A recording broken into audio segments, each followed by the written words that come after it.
Okay. So, welcome back everyone, and welcome to this Codevember session number 22. For Instagram, we have a nice Nora Jones in the background. For Twitch, no music, only my voice. We're nearly at the end of this Codevember. The end would be Monday 30. So yeah, we still have some things to do. I'm still trying to think about it and try to define if I want to pursue experimenting a new body during the next week, or if I want to focus on cleaning the file and debugging and everything. I'm not quite sure right now, but I think I will decide during the week. Something I want to do today is maybe continue experimenting with the Dodeca and Icosa geometry. This was the experiment from yesterday, which seems to have a great success on Instagram, also on Twitter. So I'm quite happy about this one. It's really simple, and basically mixing some geos seems to work. So okay, and yeah, I had another idea about that. Let me just open a new window and show you some elements. Okay.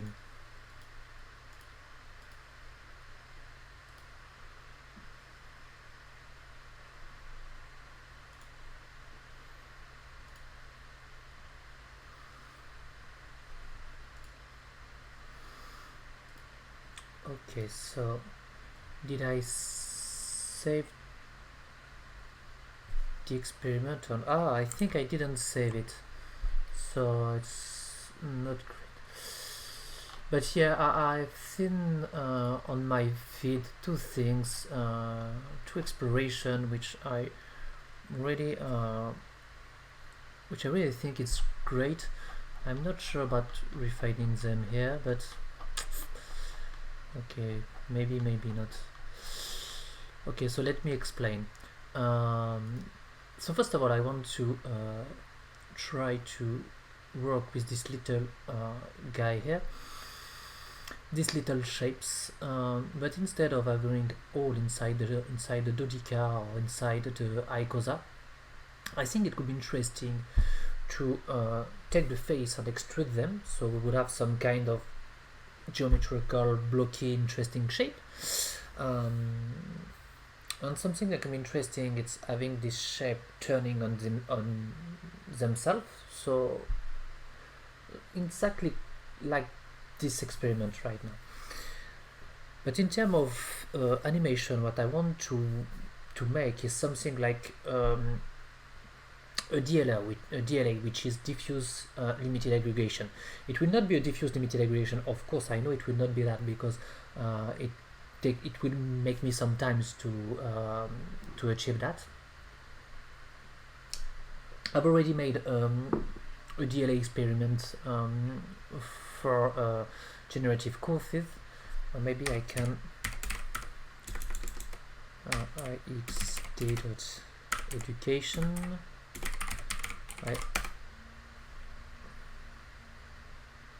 Okay, so it was on the subdomain, which was generative.ixd.education.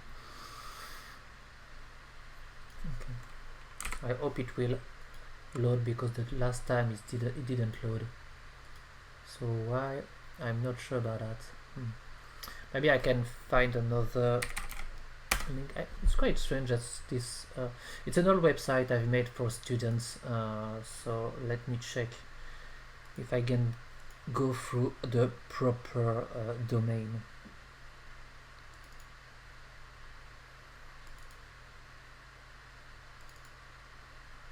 No, I think this is this one. Where is... Okay, this is it, so let me take this.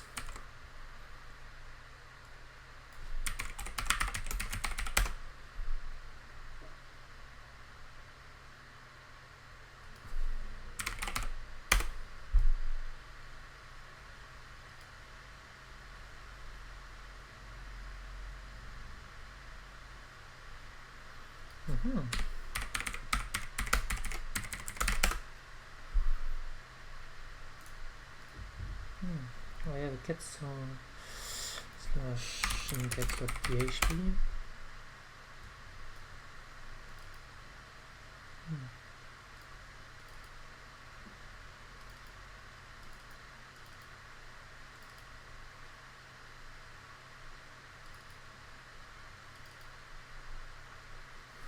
This is strange.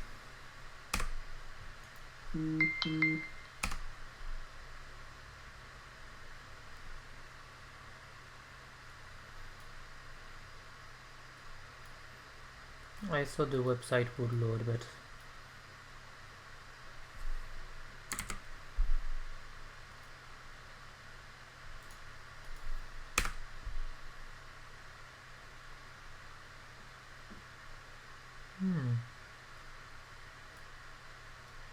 okay, it seems I have an error on my website. Okay, but yeah, let me show you what's the DLA is. So diffuse limited aggregation, diffusion limited aggregation. So one of the best example, so this could be something like that. So the idea is having an element, so let's say a particle, so this particle is here, and you have another particle which is moving in random, so this is random element, and when she enter in contact with with another particle, it became statics. So you have a lot of particles and it will aggregate on the other, and you will have some kind of aggregation. It kind of looks like the way a lightning are diffused across a glass or across a wood, something like that. One of the best examples for aggregation in 3D, you have a lot of examples, but one of the best I think is the great videos from Andy Lomas, which is just again amazing. Andy Lomas growth, this is it. So let's look about, this kind of shape, it's really interesting. So this is basically the idea, you have all these particles moving in random, and then each time it's touch another one, it will aggregate. This one is known although. So this is the explanation, of course.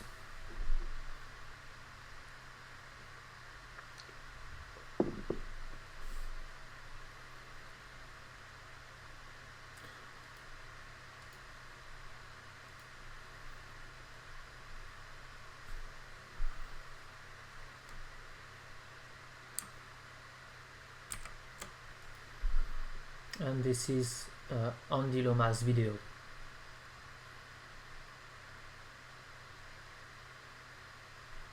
Let me just pause Nora Jones for a moment.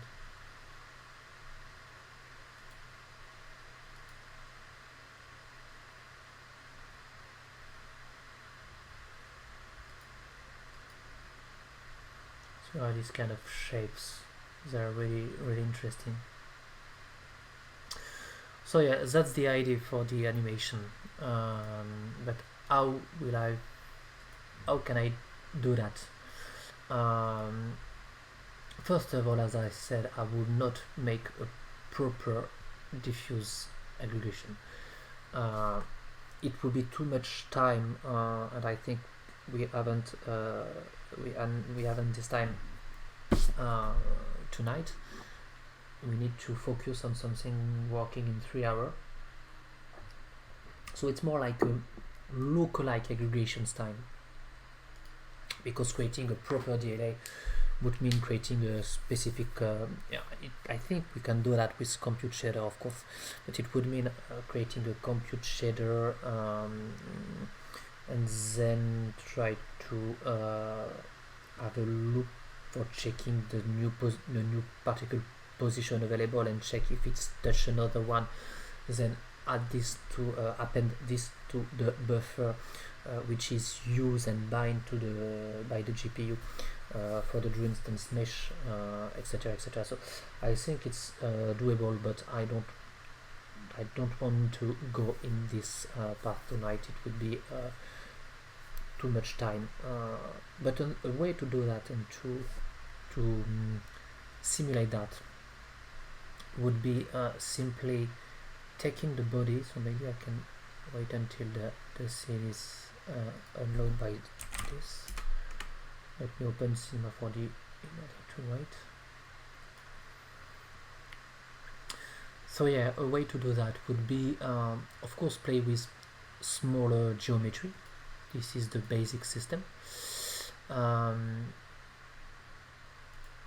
especially because we want to see the elements. So let me activate the body. So yeah, we will spawn random element inside the body, on the body. As you know, we are putting elements directly on random vertex from the available vertices of the mesh. So that's the main idea. And by simply taking the normalized position on the x axis, which could be maybe using the time, be able to say that if the position, we will take a normal time, okay, so if the position has reached a certain limit, then we will create like a scan, in fact. So okay, how can I explain that? So yeah, we have done that before with the one of the natural body shape. So the idea is to take a fractional part of the time which go from 0 1, you know, and this would be some kind of a slider, and each normalized position from the vertex which is below this time value, this fractional time, will appear. Okay, so we will have some kind of growth, in fact. So yes, that would be a way to do that and to make some appearance, and basically it would look like a growth from the ground, you know, some kind of aggregation, and then it will be okay. And in order to add a little bit of randomness into this, in order to avoid the effect of a pure plane revealing the shape, it would be interesting to add a little bit of randomness inside this time computation per instance, in order to get this little shapey system. And when it reaches the top elements, then we will go out. So the first thing first, let's try that with a simple scale. But I have another idea in mind, but I'm not sure it would be interesting, or I know it's feasible, but I'm not sure it's interesting. So because I want this Dedoka system with extruded shape, you know, I was thinking about maybe starting from a sphere and then growing to the final shape, and by doing that it would be simply putting this the value of the time, especially for the same value as the scale, for example, to the vertex shader, in order to create an invert of the vertex displacement. So we would take the normals and we will go from the center of the shape, then as a small ball, in fact, and then simply interpolate from this value to the final vertex value. So this would be the idea. So let's start by simply prepare our scene, and then we will go to C4D and create our geometry.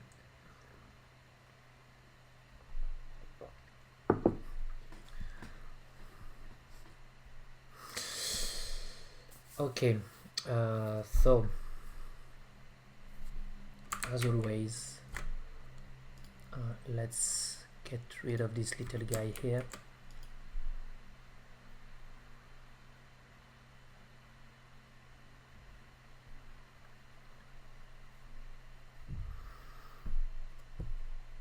So this is the previous scene, it's okay, it's saved, everything is good for this one.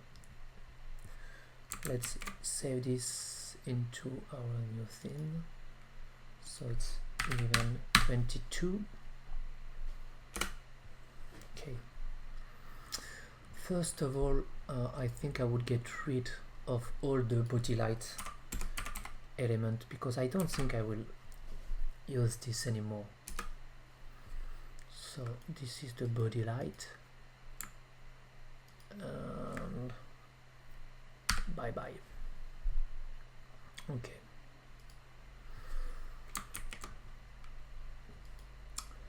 Then create all these little shaders here. So let's create a new compute shader. This part is okay. Create a new controller, a new GPU mesh controller.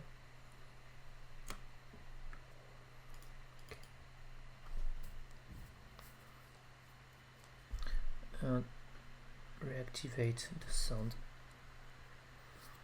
Okay.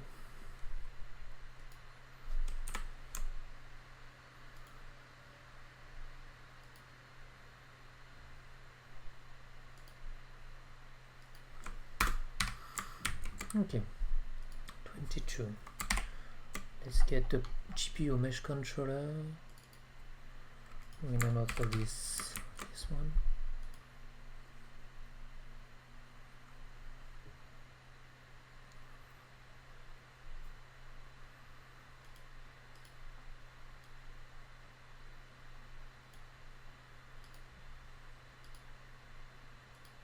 As always, we'll get rid of this little guy here.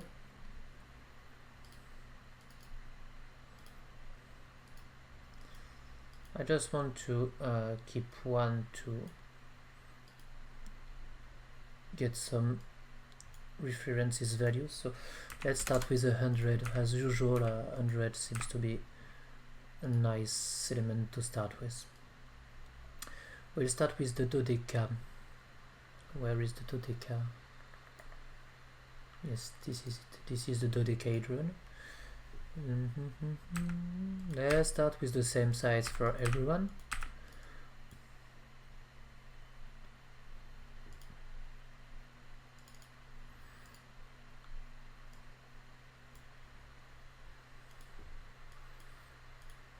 Color. Of course we would. And I think this one will be colored, you know. I want to experiment to go back with color. The last one was not too colorful. It has some gold and some bronze and some silver into it, which give this nice metallic look. But I think I want to go back with something more colorful.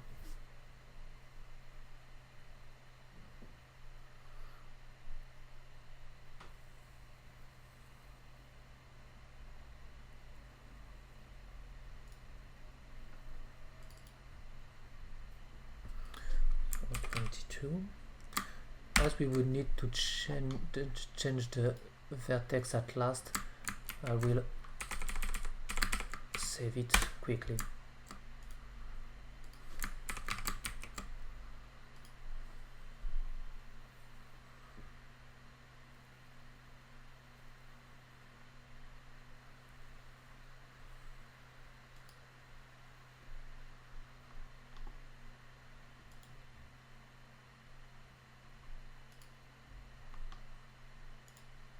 Okay.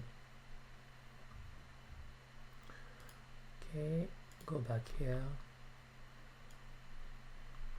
put the material, save the scene, make a quick test, and we have our little guy. Let's disable on the shader the light, so get rid of this part. Okay.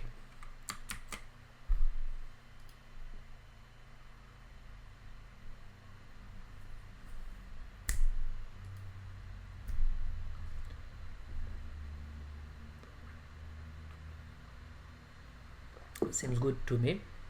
We have the basic system. So now we have our little guy. Now it's time to go to C4D. And we will open the scene from yesterday, I think.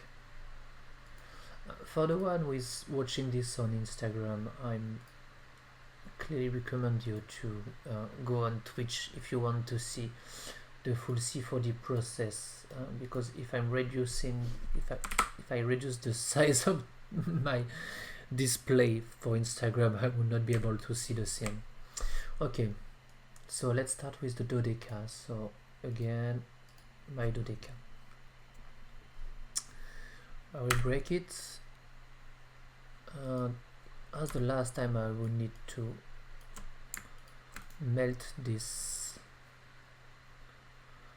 So remember, we have this.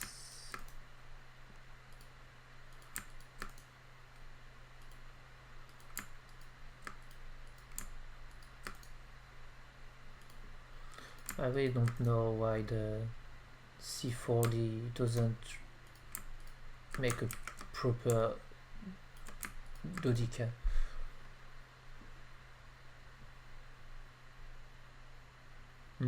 I know what. I know why, yeah. Okay. I'm starting to understand. Yeah, the dodeca is not a proper dodeca mesh, dodeca as a geometry, but it's made of a quad and a triangle in order to respect 3D basic drawing system. That makes sense. Of course it makes sense. It does not make sense in terms of geometry, but it makes sense in terms of 3D shape.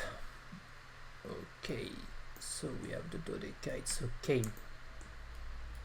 Now let's select all the shapes. So let's save our little guy here. Let's duplicate it because maybe I want to reuse it again. So now we can use the extrude liner. Let's say that. Okay, let's set this selection and say liner. Okay, and now we can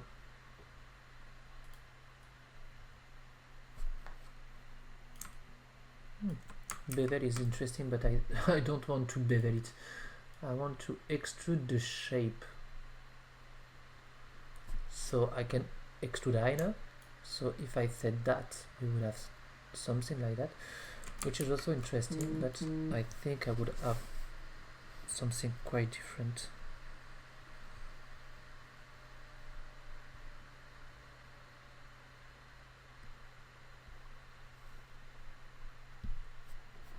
Okay.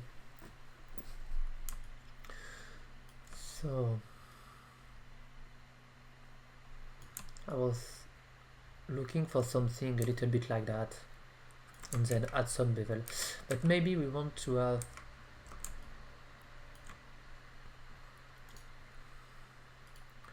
a better something more prominent, you know, something like an offset of 50.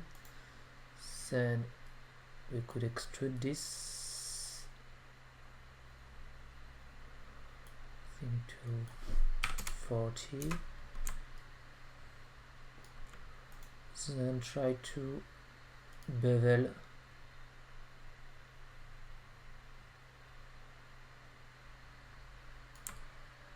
bevel is not interesting.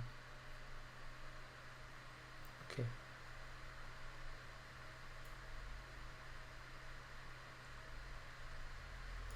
Yeah, some kind of bevel like that. Okay,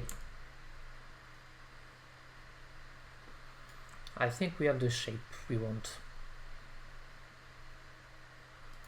Okay,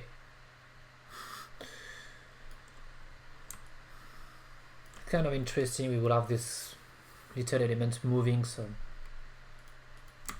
let's save this into a new thing so we could export it into our geo. So Codevember, assets, model, and geo. And I think we have this dodeca one, but let's not override it, so it would be dodeca 2.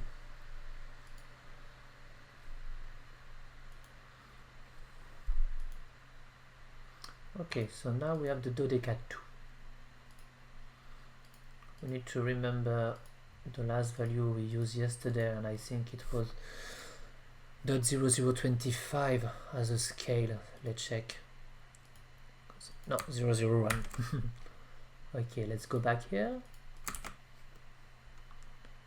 Applied it and try to use this in our little guy here. So this is this one, and let's check.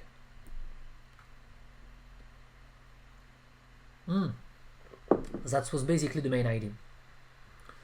So as you could see, first of all, it gives a nice area for reflection. So this is clearly what I wanted. It seems to have some kind of error in the normal. I'm not sure about that, but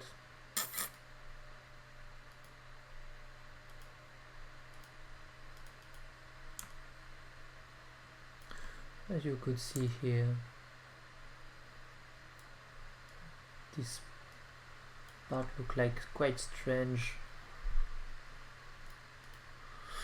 But yeah, we have the main component, we could say that.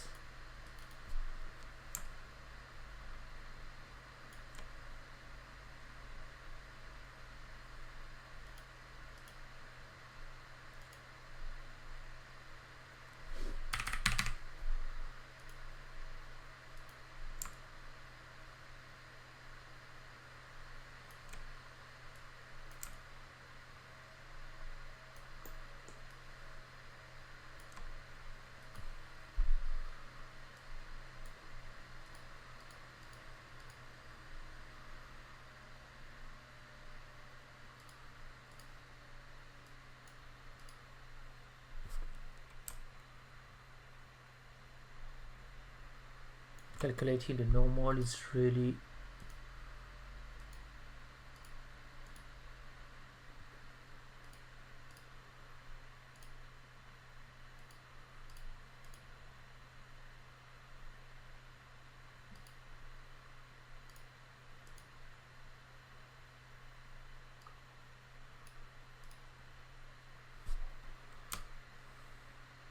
okay.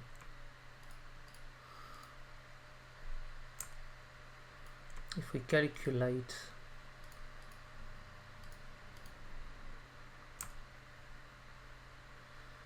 so now it's better. We have a better system. So yeah, I try to in order to smooth the normal, it's smooth along the angle, so it was not correct. So let's try that.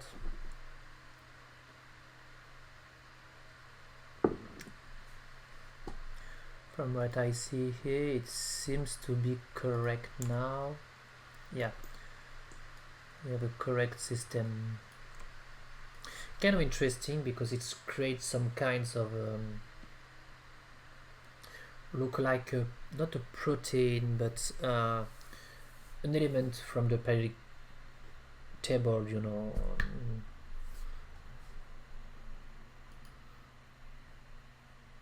So something like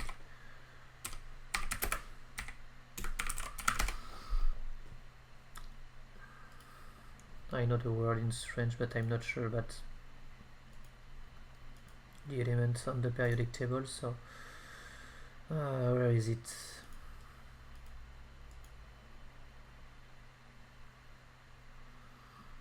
Yeah, the theme. Okay.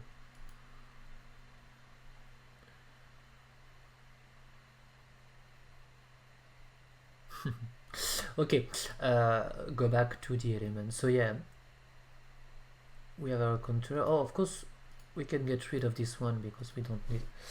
Let's say now we want 100 of elements, which basically seems to be what we will end up with.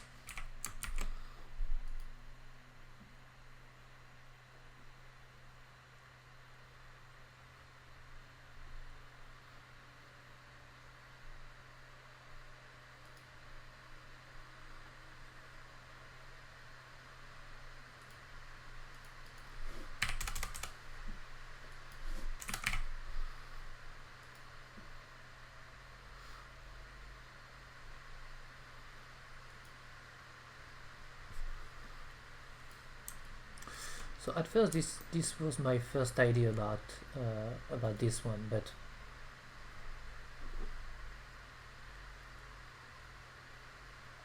now we have some kind of shiny man. Let's try one of the ramp I like the most, which is this one. This is 01.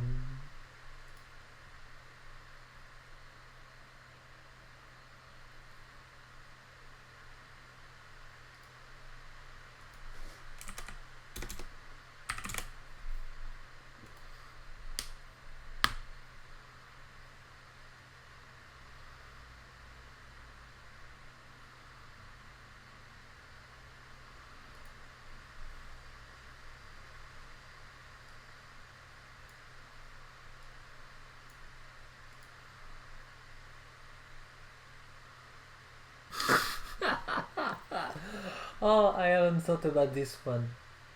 You know, the disco ball.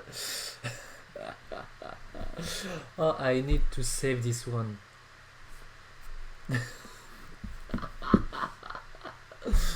Oh my. Oh, it's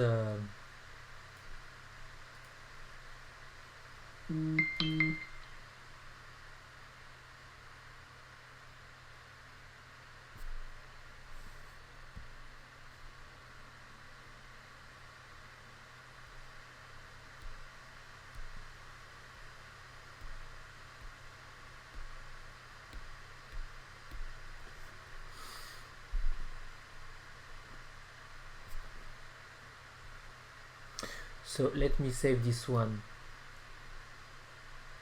Let's start an export.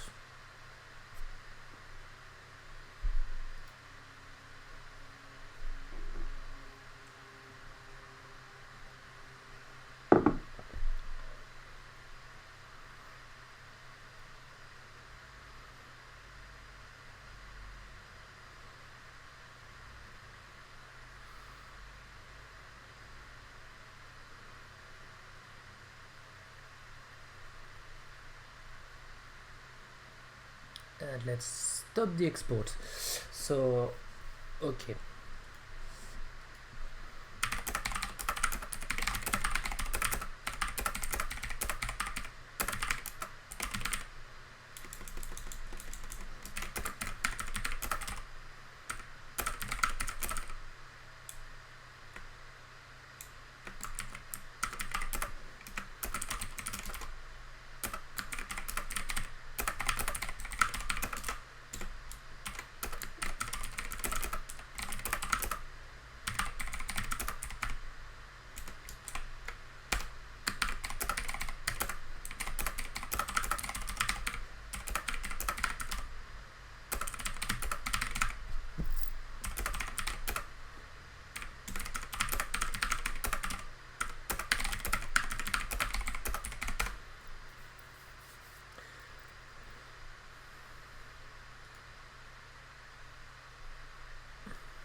Okay, so let me just send something.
Okay,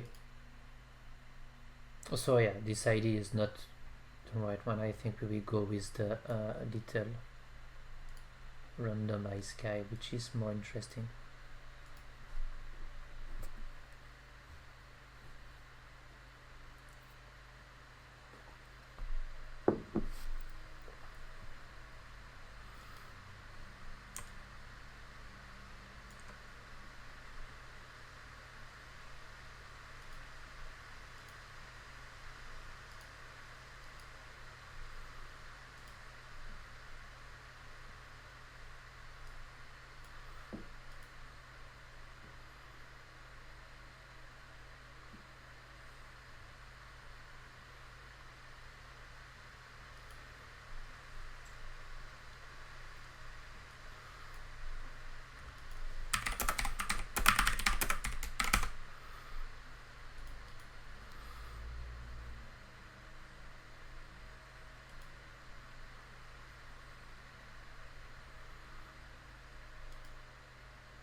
Putting some randomness into this one might not be the best idea I had.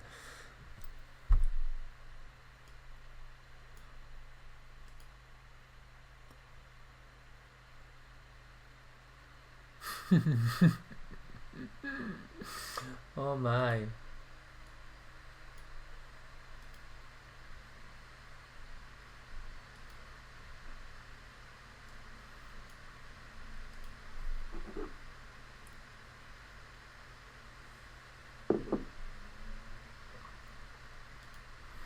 This one is, of course, still interesting, but okay. So of course it might be interesting if we go with something more like that.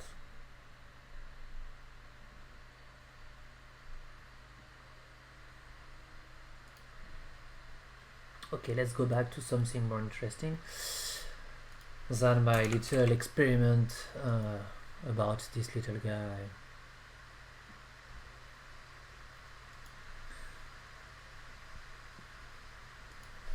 So going back to 1000 elements, so we have the basic system here, it's okay. We have the rotation, it's okay. Now time to try to make some kind of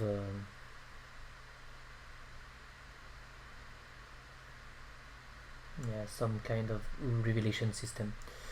I was looking into the rotation. I had a moment when I'm thinking that as I think the rotation is at the same speed for each one of them, and I was like, that's why we got this pattern when sometimes all the shapes, because they're purely symmetrical in various way, you end up with sometimes a pure pattern perfectly aligned because they're basically on the same at the same speed. Okay, so go back to the compute shader. It might be easier than I thought. Okay, so first of all we would try to make something really simple. So going back to a reveal like that, so going from the ground, revealing the shapes, going from the ground, revealing the shape, but we would need to say reveal and maybe unreveal like that, or maybe unreveal like that. So reveal, unreveal, reveal, unreveal, but let's try. So the random is interesting here. We have this angle, and the angle is that's why the angle is the proper time per element, but we could use that to add a little bit of randomness per shape. So it will not be purely visible at first, because now every element has some randomness in the time, but this would get rid of a pure perfect pattern sometimes, only sometimes. Okay, so the main idea is try to reveal the shape. For that we would need the norm y. Okay, So of course this is a target size. Okay, so now I will need to do something like that. So let's rename this target size. So this is the size we want to achieve. Now we could say something like that. Float3 size could be a linear interpolation between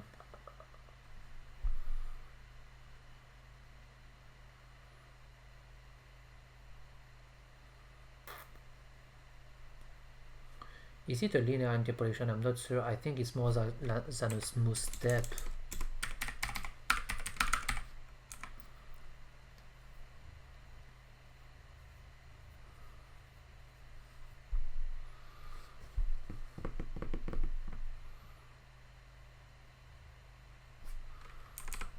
Let's use a step, for example, at first.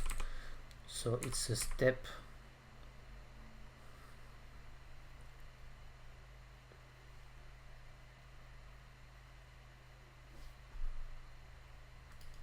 yeah, this is my two value norm y, and let's use the fractional part of the time, which is basically the norm time. In fact, let's use the norm time. Okay, multiply by the target size, of course.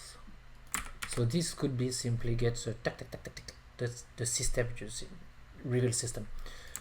This would be popping, but let's start with some popping system. Yeah.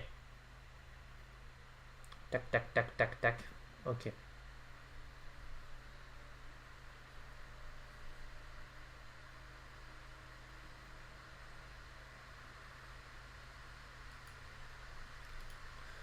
So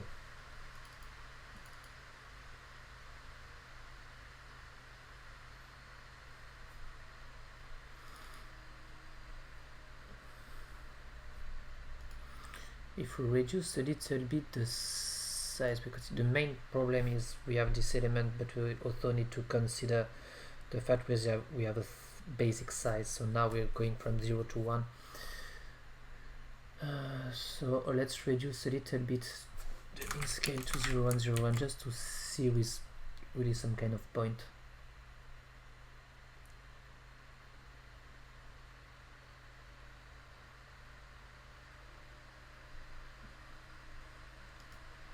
Oh, of course we have offsetted the time, so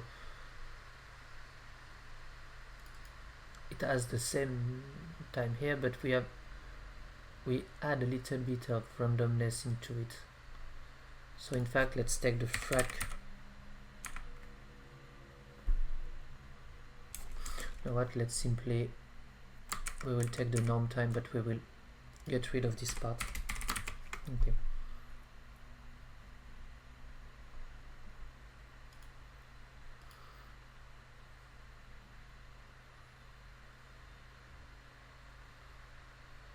Okay, so now we're starting from the ground.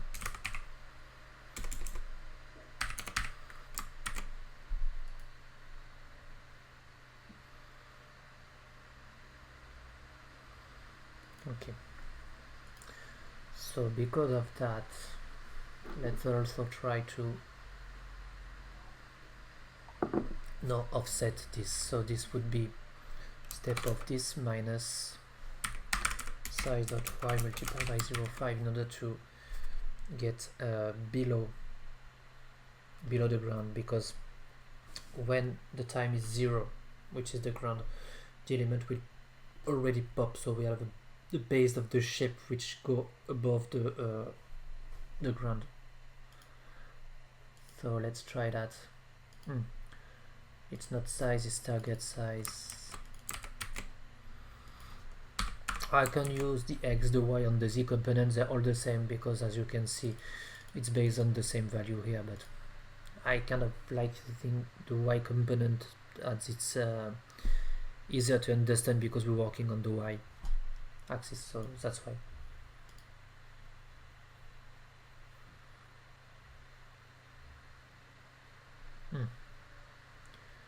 Clearly this is not what we wanted, because it seems to be going here.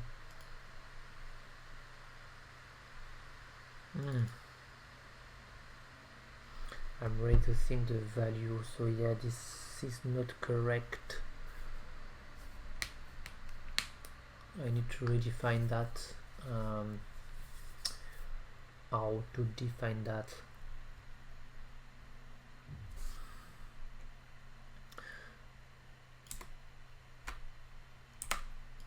Change that by saying something like that. Let's say we're going from, we'll do a linear interpolation.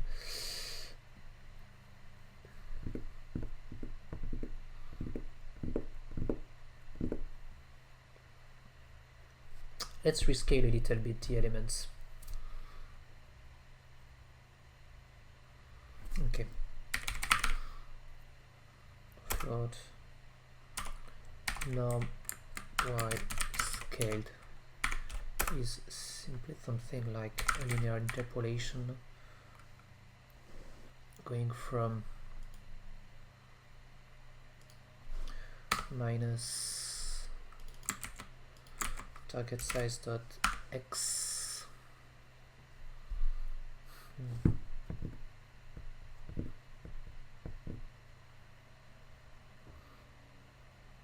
I'm trying to think about that.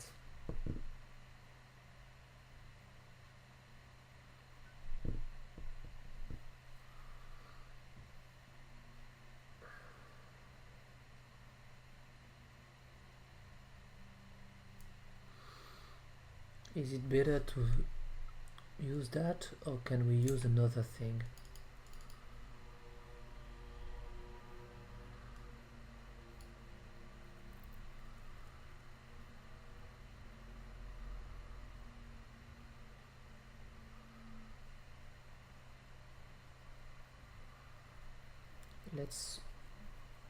I think we could use another thing.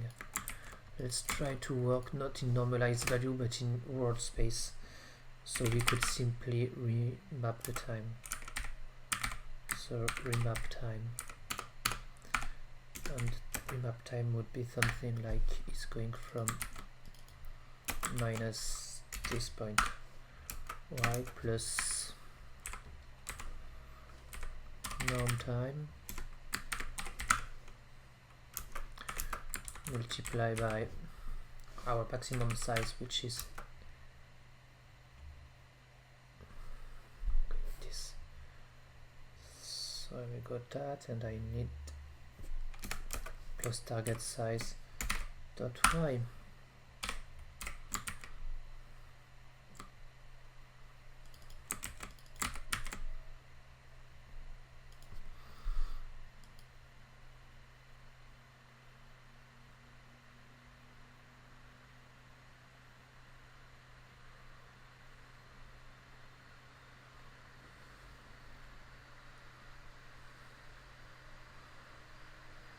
Okay, so we got the main idea.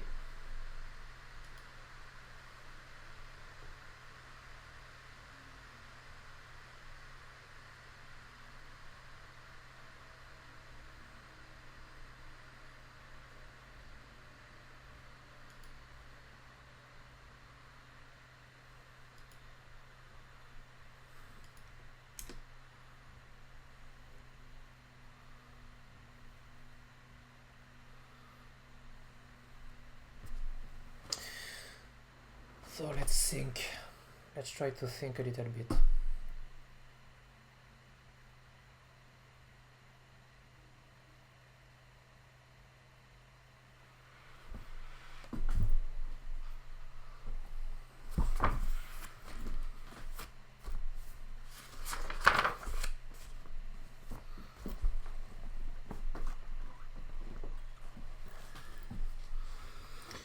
It's not perfect, of course, but I want to think about what we want in terms of animation. Do we want this, and do we want this to go back or not? Because if I want to prototype things, this is interesting, of course, but I'm not sure about that. Let's go back in normal space. So it would be norm y to norm time. Okay.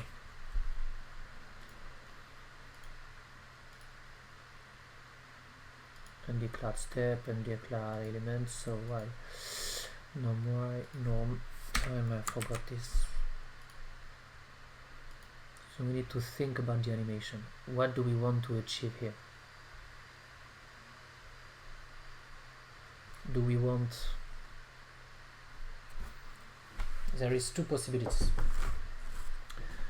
We can having something going up and then going down with some kind of curve, of course, or we could have something going up and then unraveling itself.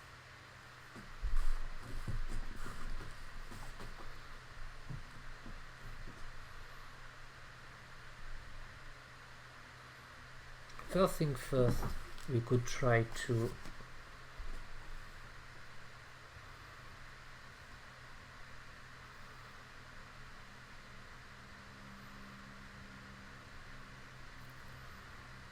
it might be more interesting to unraveling from the top.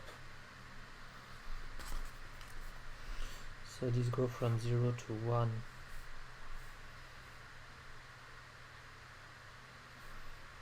And we will need the invert, in fact.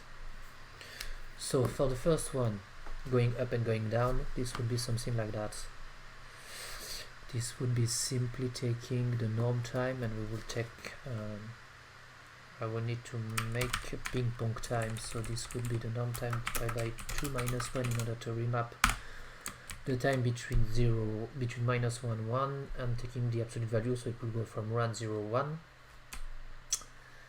And then by taking 1 minus this value, it will be from 0, 1, 0. So I will have this curve system. So next, this. Okay. So now we have going up, going down, going up, going down, etc., etc. So okay.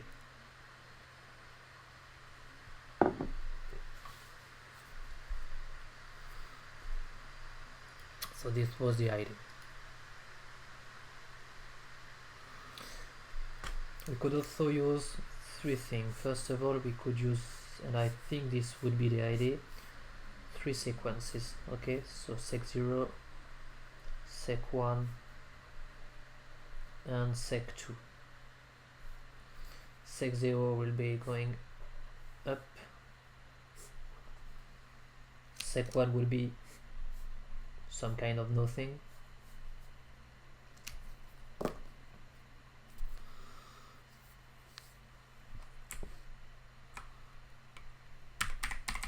okay. So let's start by using some kind of animation. Okay, we're going from 0 to norm y, etc., etc. So we could see some kind of animation directly into the system. So now you could see this could be interesting, but as this is basically scaling from 0, which is the top, to 1, the curve is always set to 0, so we need to have some kind of a smoothness value in order to displace everything like that. So we already made that in previous shader. Oh, one again. I love Russian spam on Twitch. Wanna become famous by followers and viewers, and no thanks, I don't want to become famous. Okay, so times to find out our little system here. So we will go again. So first of all, we will need to define some kind of smoothness. Is it a smoothness or thickness? It's more like a thickness, in fact. So let's say float thickness. So this is the thickness of our reveal, okay? And let's say it would be, I don't know, 0, 1. Okay. So now I could take this and say this would be, in the smooth step, I would take the norm y minus my thickness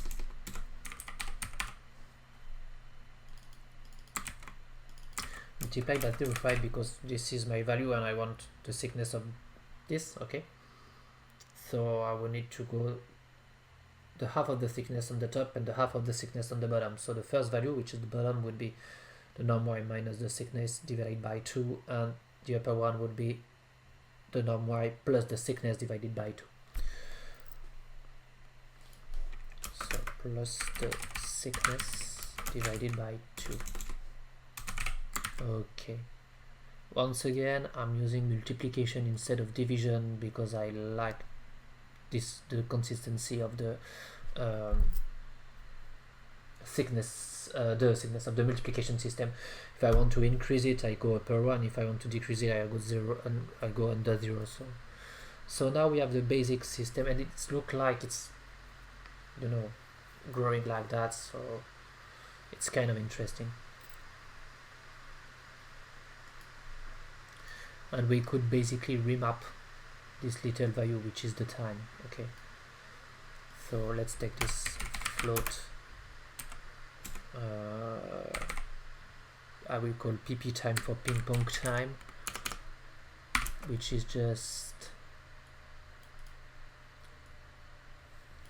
this value. Of course it's now it's 2 speed, so we need to have some times to breathe into the animation, so maybe something going revealing, living by itself, unrevealing. Okay, and I'm not sure about this unrevealing. It might be more interesting to be unrevealing, so something like so it might be better, and you might enjoy my sound imitation. Okay, let's use a easing. So here's we will call them is size, for example, and let's use something like good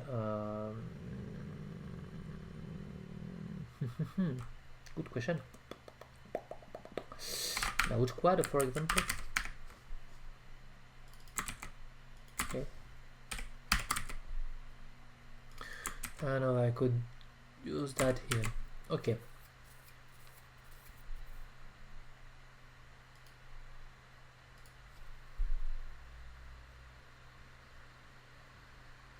So now it's slowed down and when it's reached to the top, and then so that's the idea. We could also apply the curve not on the time but on this little smooth value here. That might be a better idea, in fact.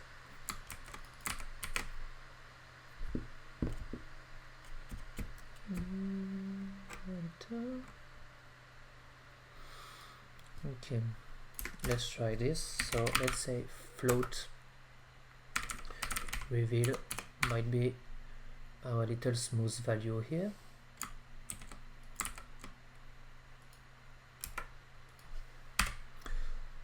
So now I can say an out quad, and this might result of something quite different. The curve might apply only on the part when the reveal happens, so something like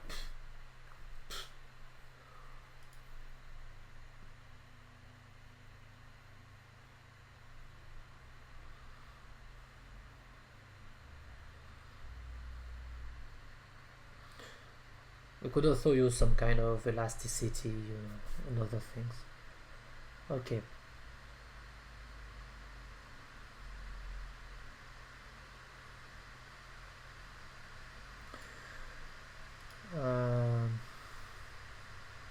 I was thinking about inverting this part, which I'm not sure, but let's try. I wanted to try that, but clearly I'm not sure about this. So I would take this and say this and this, and we use the norm y as my fixed value here.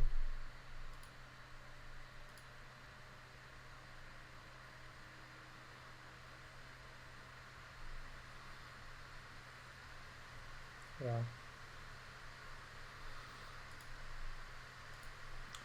This is quite the idea I had behind the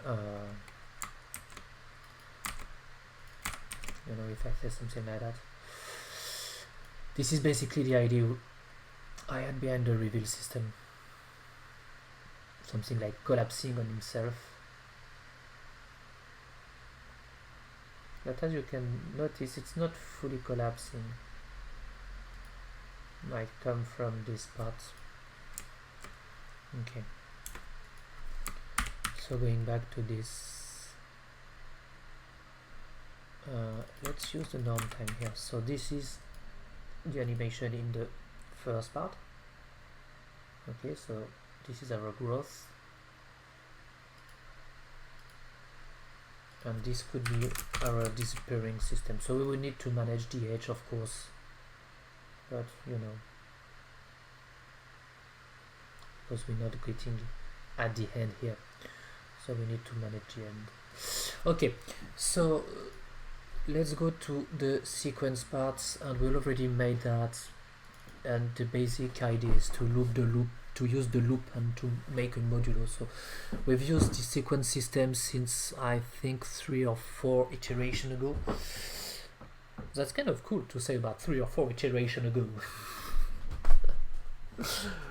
When I said that, I remember myself talking to students and explaining to them the idea about iteration and why it's important to iterate, and why it's always a good idea to explore the same idea over and over and over and over and over, without going crazy, of course, but because you might end up with some really interesting shapes which you hadn't thought about in the first time. So yeah, so the sequence time we already made this a lot, in fact. We've used this, so we say something like that. We use the loop, which is the counter which go from 0 to infinity, and say each time we reach the max time, it's 0, 1, 2, 3, 4, 5, 6, 7. So it's a loop counter, and we take this and we take the modulo by 3, and we check if this is equal to 0. If not, we will check if this, and we will simply say something like that, float mod loop. It would be better to put this into a variable, so we will say loop modulo of 3. So now I can simply say if mod loop is equal to 0, if it's equal to 1, or else if equal.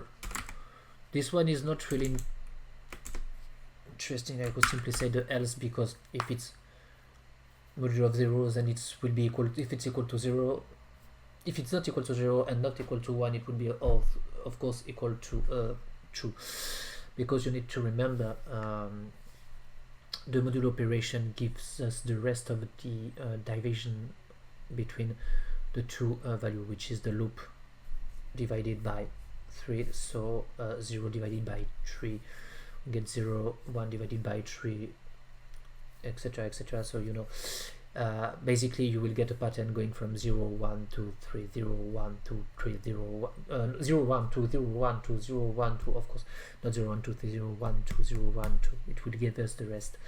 So this is the basic idea. So yeah, this is the reveal, this is the life, and this is the end. This is the, let's call this appear and disappear, so it might be a proper demonstration. Okay, so for that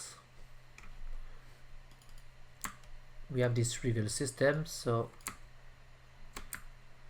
of course at first, let's say the reveal would be equal to 0, so we don't have anything. Okay, if it this, we could say that reveal would be equal to our little value here. If it's 1, it would be equal to 1, because everything has the proper size, and if not, we would be equal to 1 minus our little smooth step. So with that we might end up with our proper animation system. So roaring, living its life, and disappearing. We have a little glitch into it.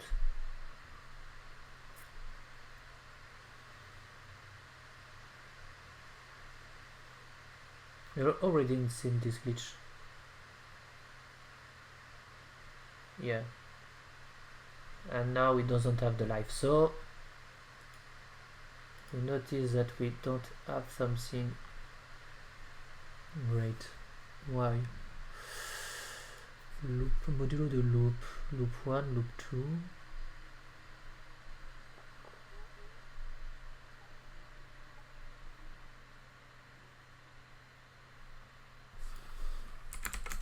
Do we need to redefine that?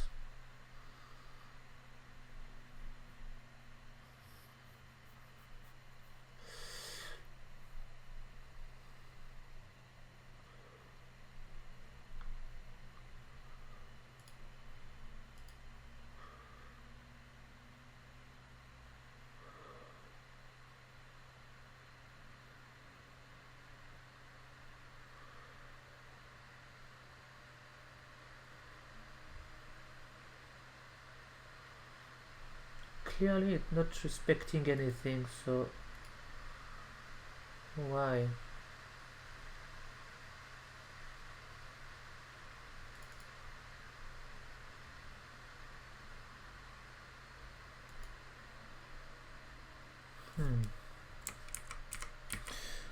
We have used this, not in this one, but maybe in the 20, I think.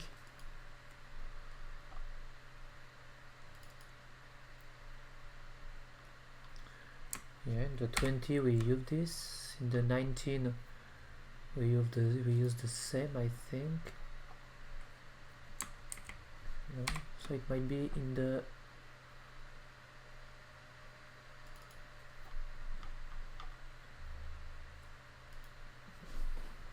which one I've used the system divided by 3, I don't remember. Size and light, curl and wind.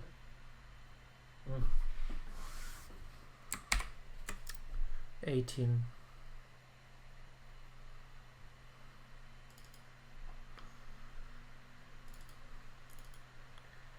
It's a int, of course.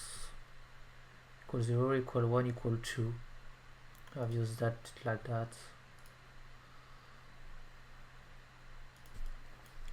It was the same.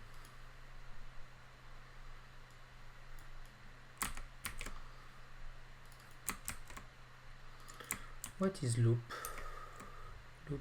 Oh yeah. I've changed. I want to go to the proper loop, which is a loop and not this one. So mod loop elf is, we can use this. So let's say 2, and let's check if we get identifier mod loop, of course.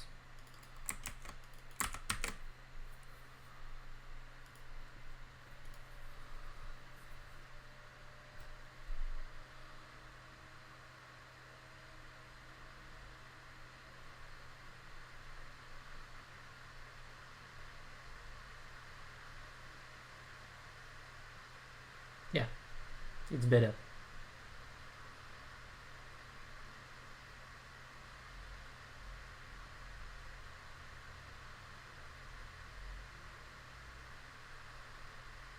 So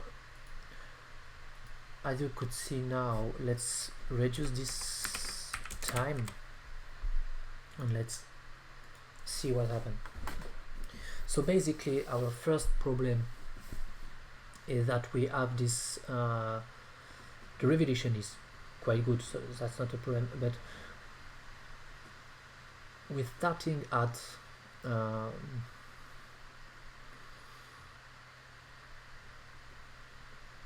with starting really at 0 and then we end up at 1, but we didn't take in consideration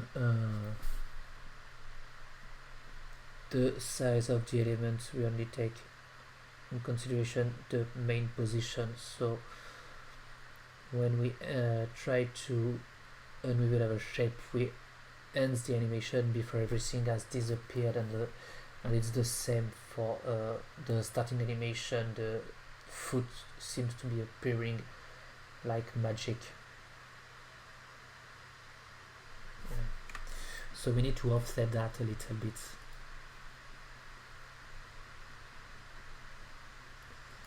So how to offset this little guy?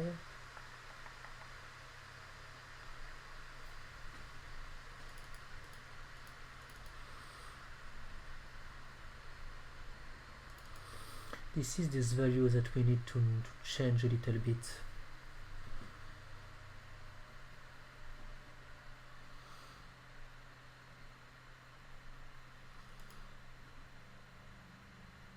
We need to start the time just below the value and end up a little higher. So for that we could simply try to create an offset, and I think we could take the target size, not y, okay, and we will target 8. So I would put the target 8, which is used in order to normalize the value. Okay, because the main idea here is to normalize the size into the 8 system, so I could have a smaller value between 0 and 1, and this would be our offset. So I would divide this by that. So now my time, so we will call this reveal time, okay, and it would be a value not going from 0 to 1 but going from minus this value is divided by 2, okay, just below the ground minus the 8. So if my point is at 0 on the ground and we have the 8 of the shape, which is that we have a part which is below the ground and a part which is above the ground, so this is the half of the size. So this is the part which is here. I need to consider that, so I need to offset this a little bit, so position might be here. Then I will also add to the time, so let's say the norm time.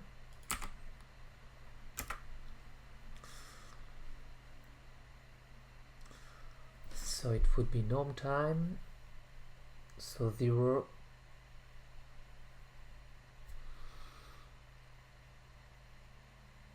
I need to offset the time by the size, and because we are going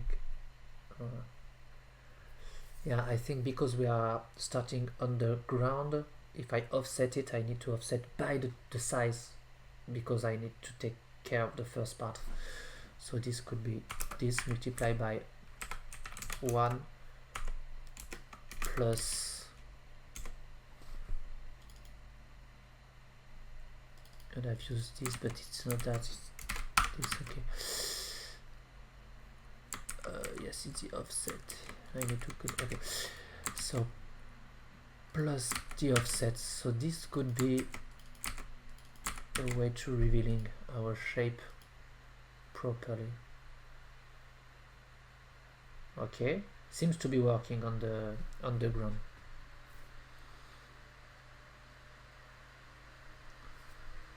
Let's see if during the disappearing system is the same.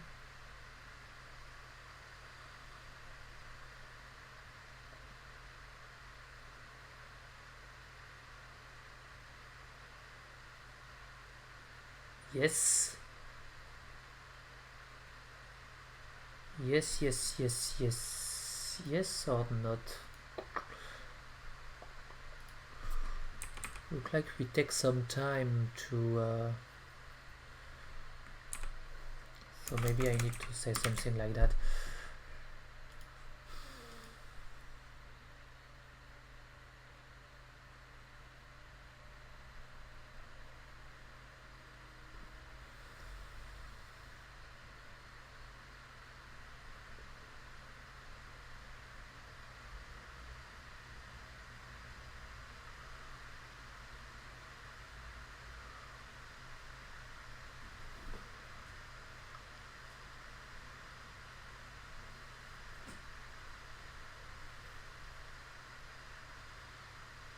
No, this was the best idea. Okay, so this is correct. So let's go back with a value of 4 seconds to reveal everything.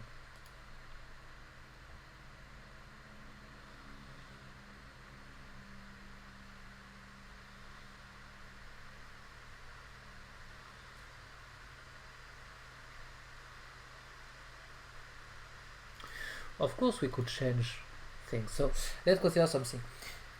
It's really interesting when the revealing takes some times, you know, for example 8 seconds, because it was something like growing little by little.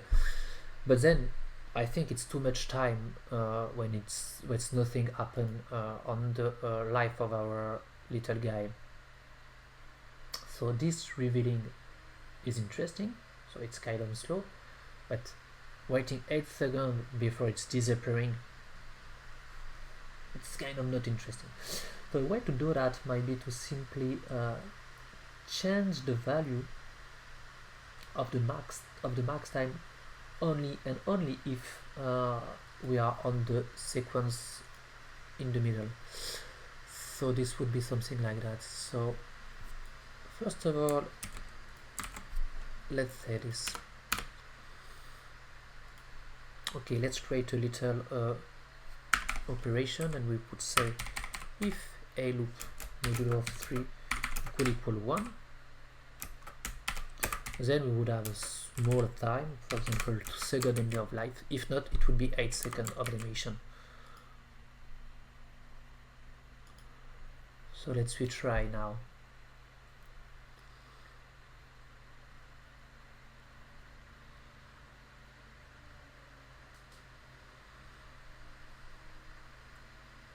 Oh,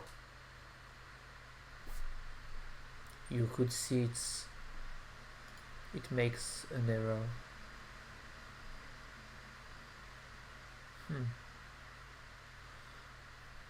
Why?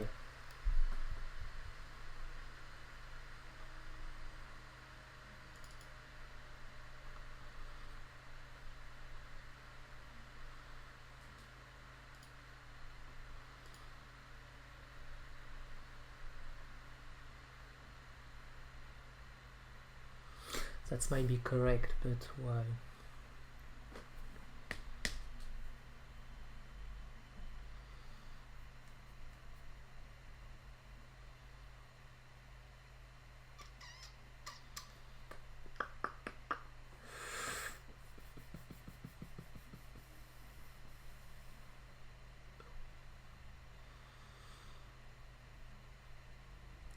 Could put the max time directly into a value. Let's try which value we have available here. This is the index. We have a random value here. So y is the time per instance. From now I'm not using it, so this is the loop. This was the mode loop. Okay, so x, y, z. I don't need the mode loop right now. I don't think I will need this value, so I could put some max time here.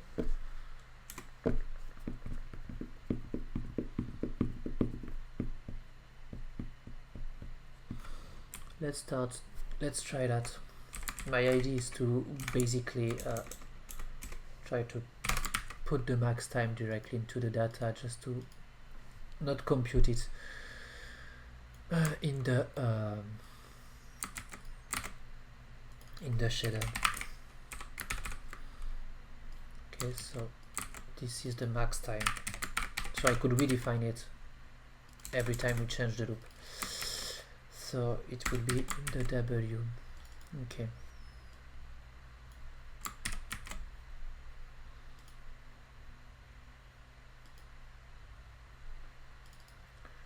Cannot convert from what to what? Oh yeah, from loop to float, because I didn't set the proper value. Okay, it's working now. So now I need to redefine this each time I redefine the loop. So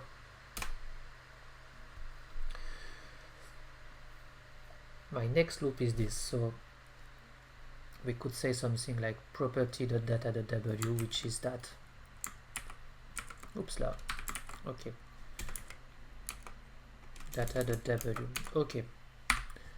And now we could change our little values. So if loop modulo the 3 equal to 1, which is the value in the middle. Okay.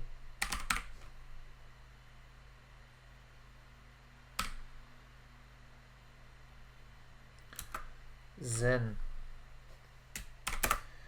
the max time will be equal to 2. If not, it will be equal to 8.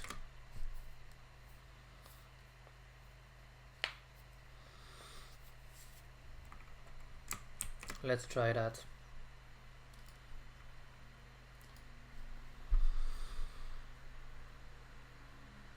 Everything is rewritten in the buffer, so it might be proper way.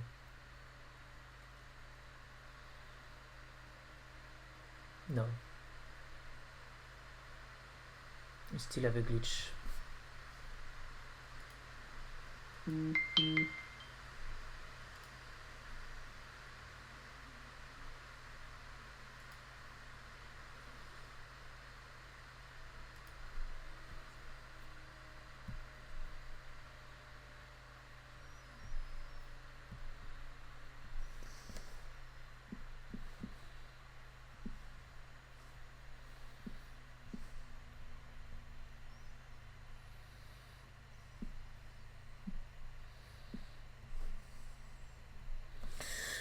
So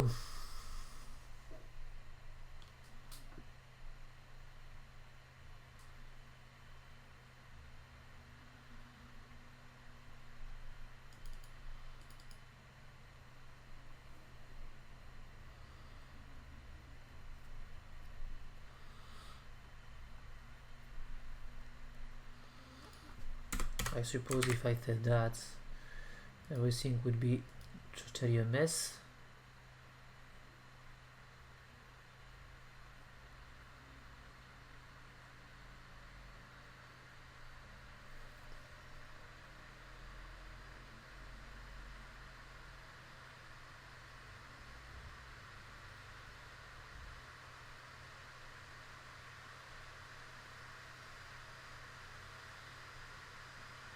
And now this could be a mess. 2 and then glitch. Everything is a mess if I do that.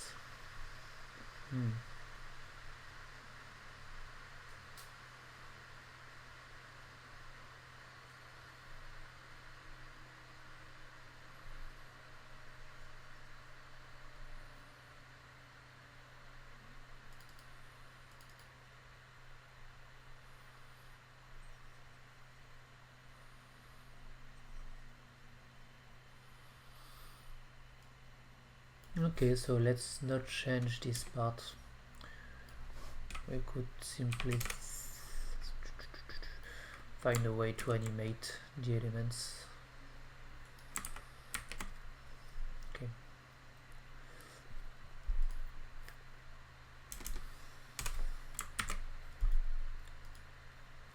It's Sunday, so I don't want to put too much time in this. So let's try to offset a little bit the time, okay? And try to see what happens if some parts might appear before other.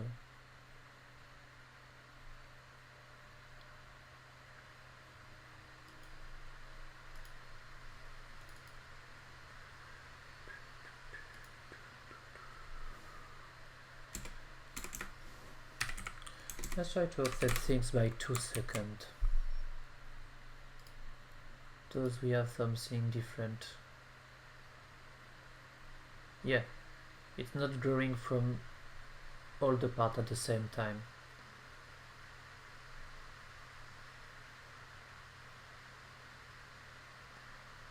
And it's the same from the disappearing.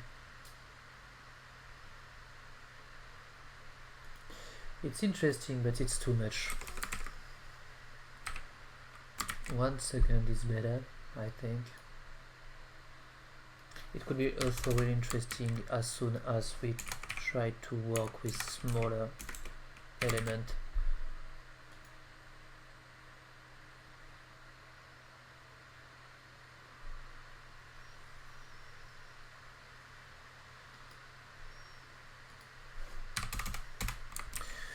Try 2000.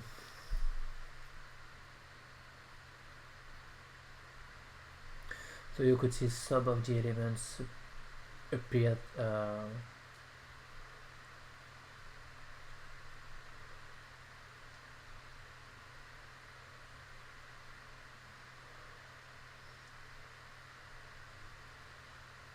okay.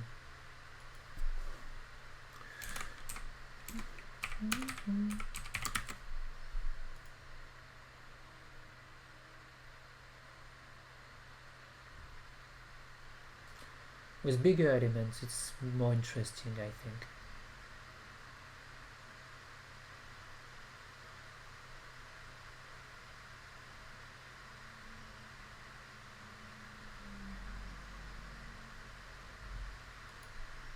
But some of the elements are, let's reduce the offset because some of them are disappearing or appearing based on nothing, so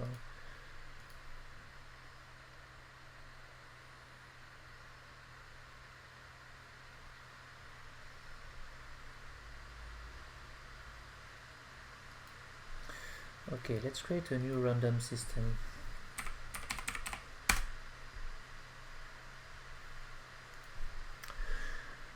Okay, so now we have this basic system, so I'm trying to thinking about another thing.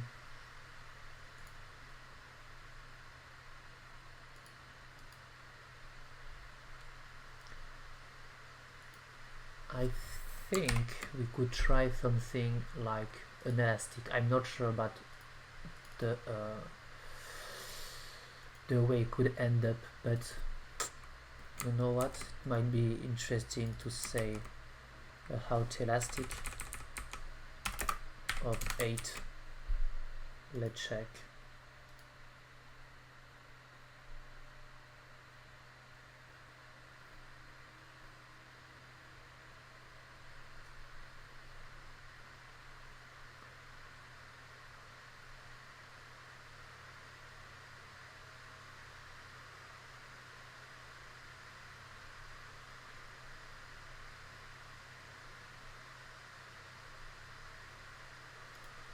Bouncing is interesting.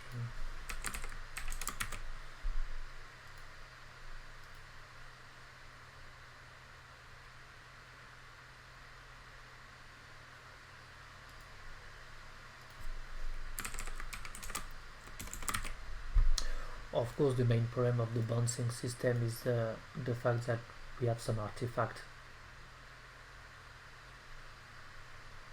So now you see it.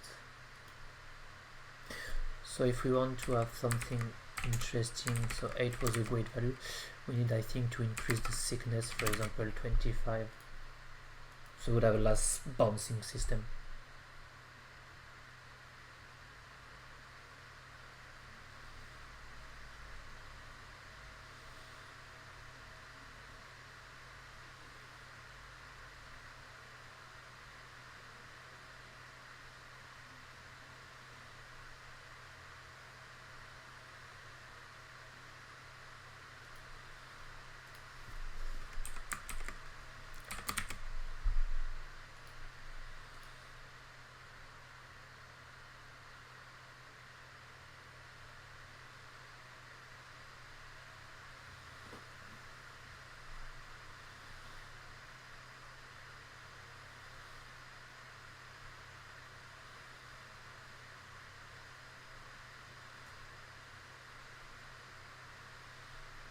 The elastic is really interesting. It gives some kind of nice look system, but we need to get rid of some of.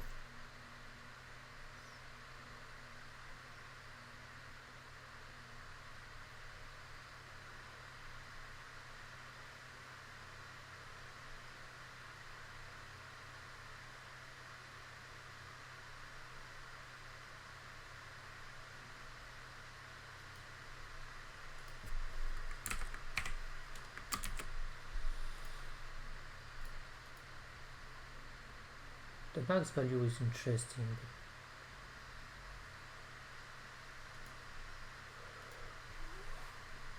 The thing is we need to get rid of the mean value. So let's say float curved is reveal. This could be our out elastic reveal by 5. Okay.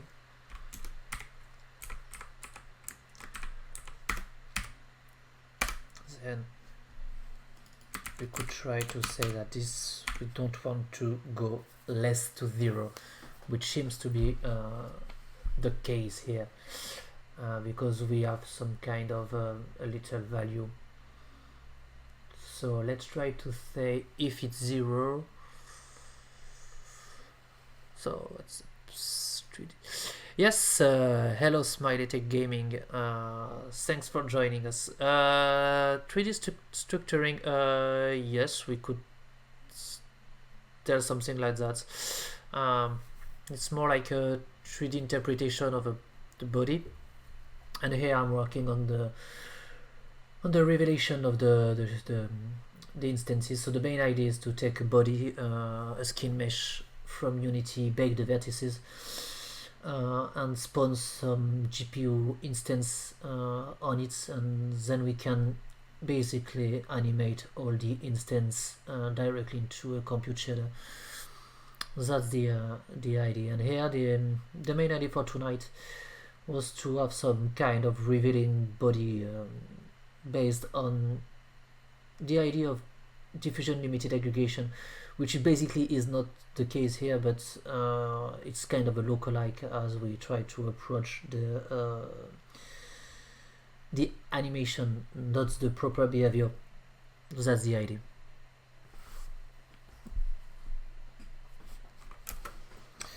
So let's try to change this value.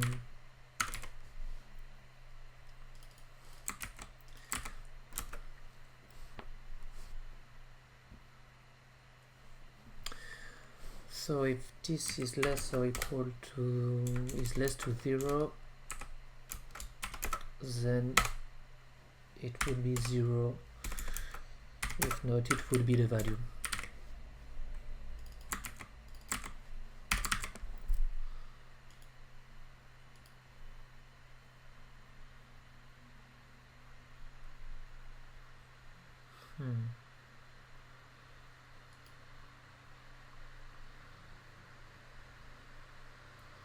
We still have a little elements.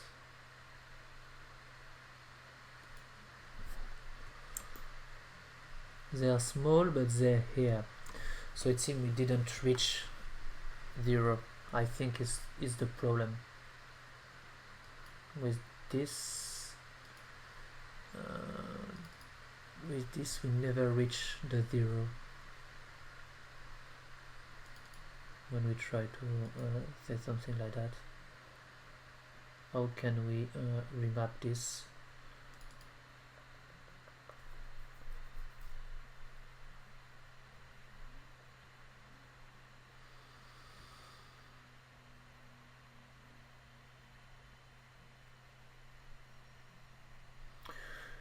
Yeah, I think I know a workaround here.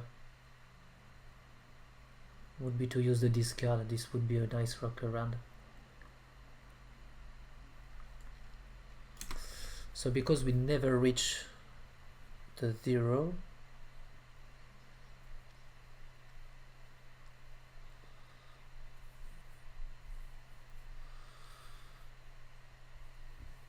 this is strange. Why does we never reach the 0? A simple idea would be basically sending this oh, and I haven't used this here that way.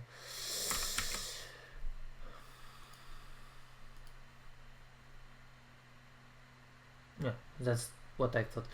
It doesn't change anything. So yeah, an idea to make a workaround on this one, because we never reach the 0, and I don't want to think about the maths behind remapping everything from this little 0 1, I think, to 0. I could simply try to say minus a value, for example. Yeah, we could say that. But the workaround would be to use the discard method we already used in past system.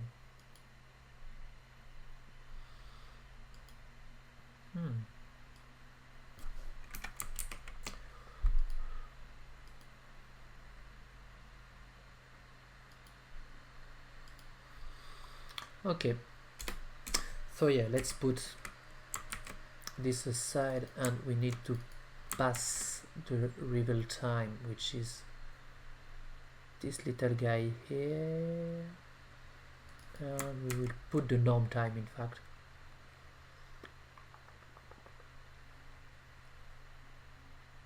Let's create an alpha. Okay, so it will be an alpha, and this alpha would be equal to 1 because it's okay. And if we are in the reveal parts, it would be equal to the norm time,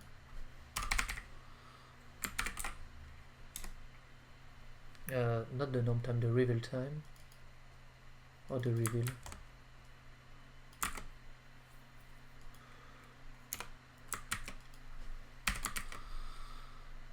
I can simply put the reveal, in fact. I can simply use the reveal, of course, and put this into the alpha of our shape, and use the discard method we've already used here to discard our little guy here.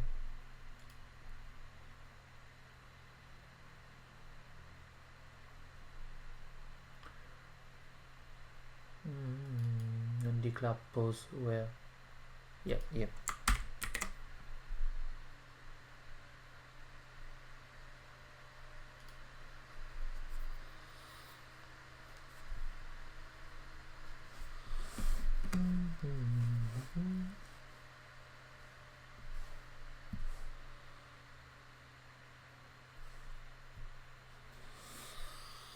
So yeah, where was I?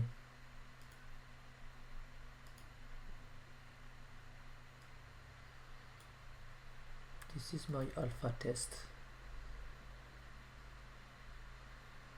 So now you could see it's working, but the alpha test is basically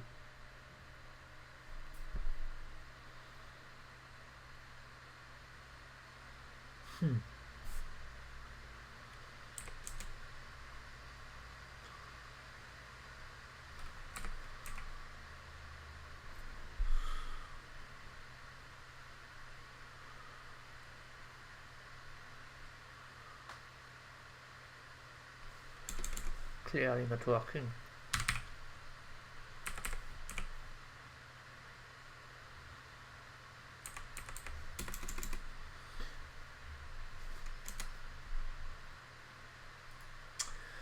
Okay.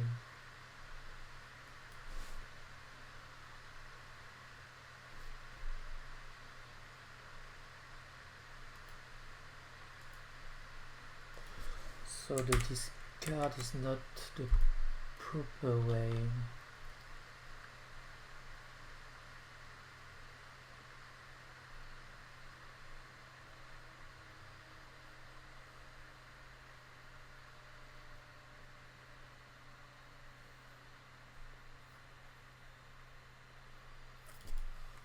If I use that, I doesn't have an error.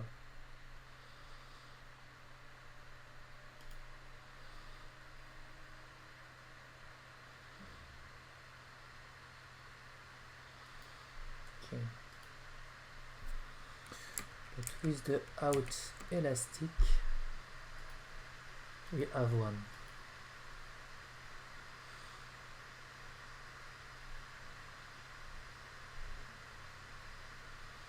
I want to use this out elastic, but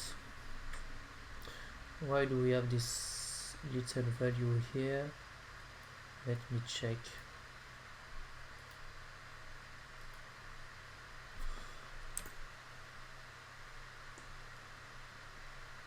for that. It's really small. I don't know why, but it's really small.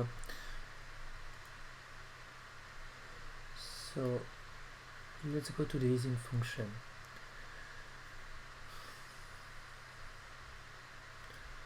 1 minus the sin of the value divided by c.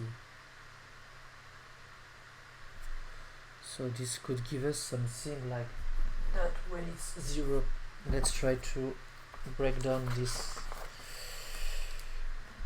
computation I've made previously. So yeah, let's say the value I've put in my function is 0. Okay, this is value and the power is 8.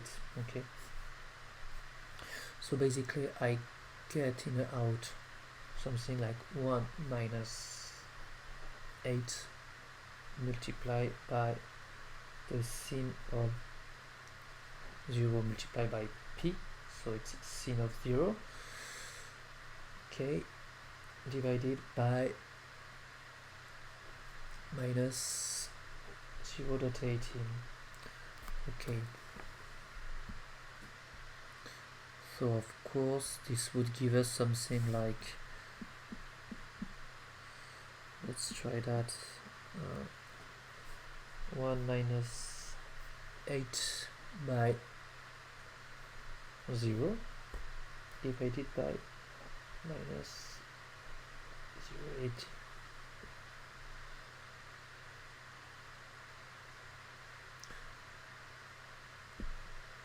So this would give us something like 1 minus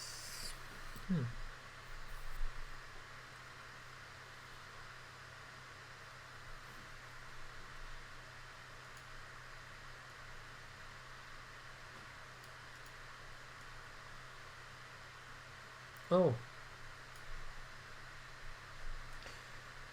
is sin of 0 divided by,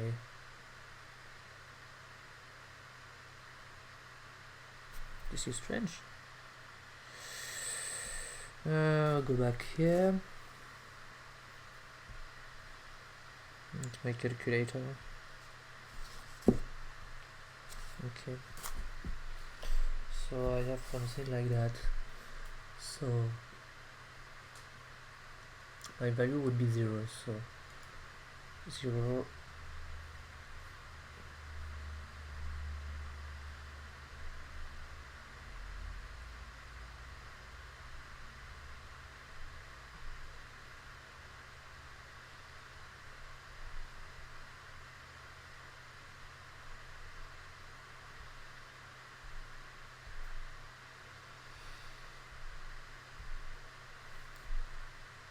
so it's 1 minus 0, so it's give 1.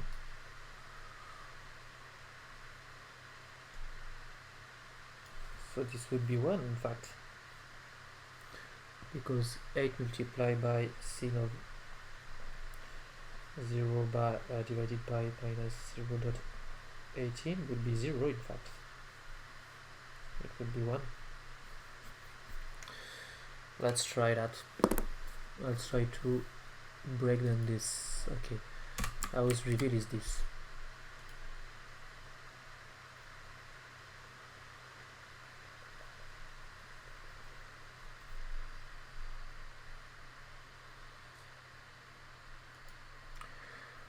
Okay, while Unity is compiling, try to compiling in fact, because I think it's breaking down. Let's use a random, okay, with a TLS, so we could have 0 saturation,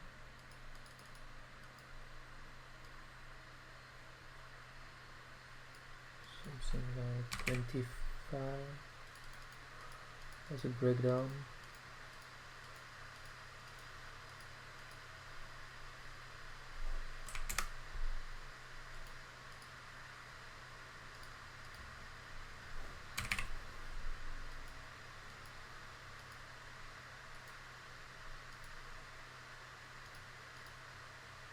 Something like that might be interesting.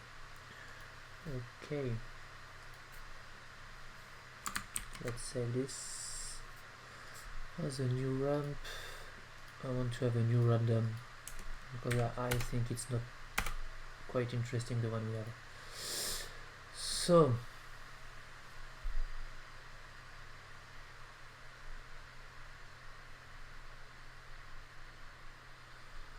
okay,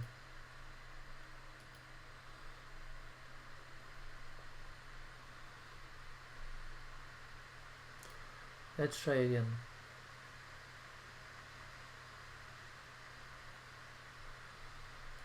So what happened when I put the 0 directly into my house squad, my iselastic function?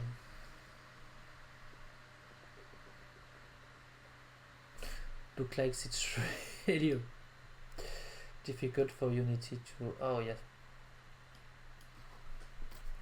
Okay, so we have something that seems to be below 0 for me.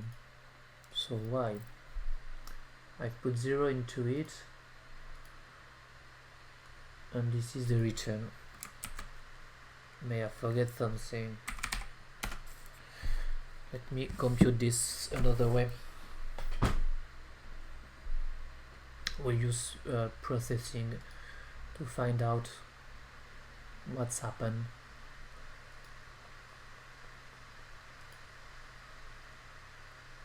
Okay, let's print our little computation here with float p would be equal to, we set something like 5. Okay, then we have float value which is equal to 0, and we have our constant c which is minus 0.18. So this is the idea of the computation, and I forgot a parenthesis, and it's give us, as I said, 1.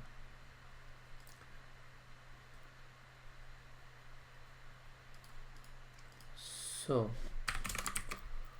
it gives us a value of 1. So that's what I thought, and 1 might be that, but it's not giving me the proper value here.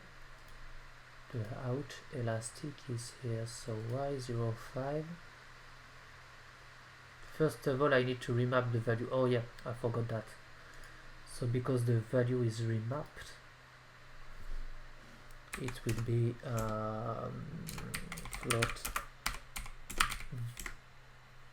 Let's say this is x, and this is value which is x multiplied by 2 minus 1. So basically, if it's 0, the value of x would be remapped to minus 1. So yeah, this is this value. This is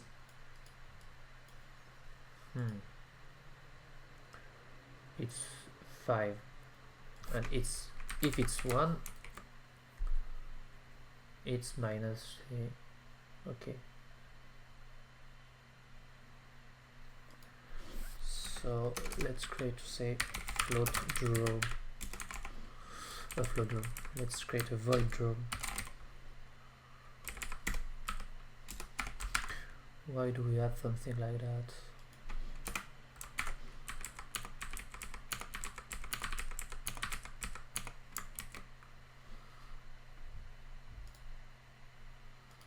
So x would be something like that. Okay, so let's say float empty, which is equal to, we are in millis in processing, so let's use 200.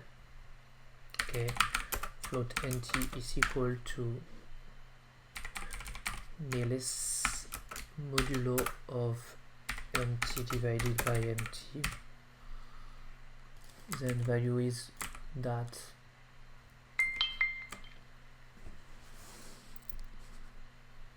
And we need to say a print ln.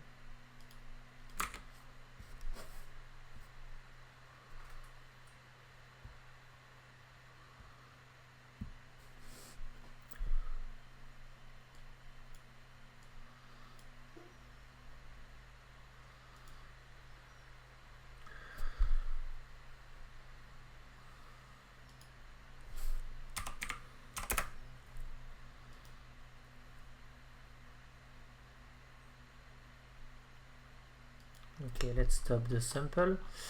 Going back here. Okay, so we start at 4, 5, 3, 0, minus, minus 3, 0, 1, 2.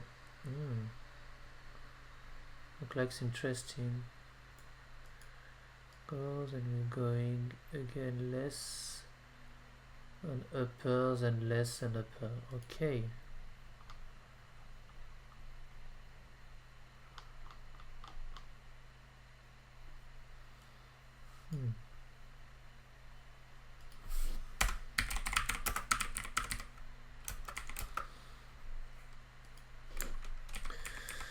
So this was my using function.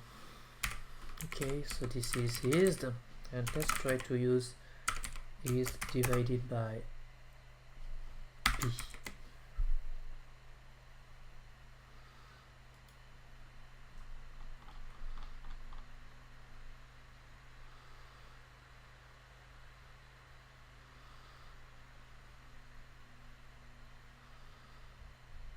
Seems we would have the same result if we divide this by our value.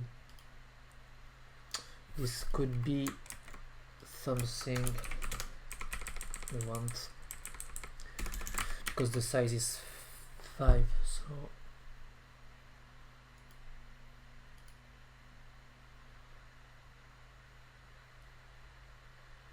and now why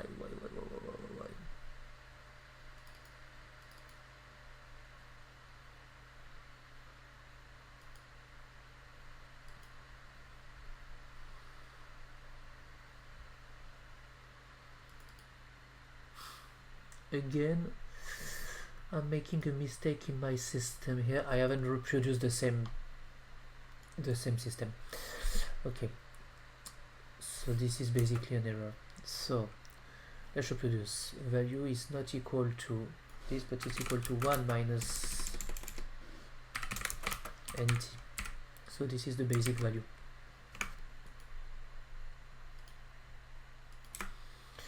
Okay.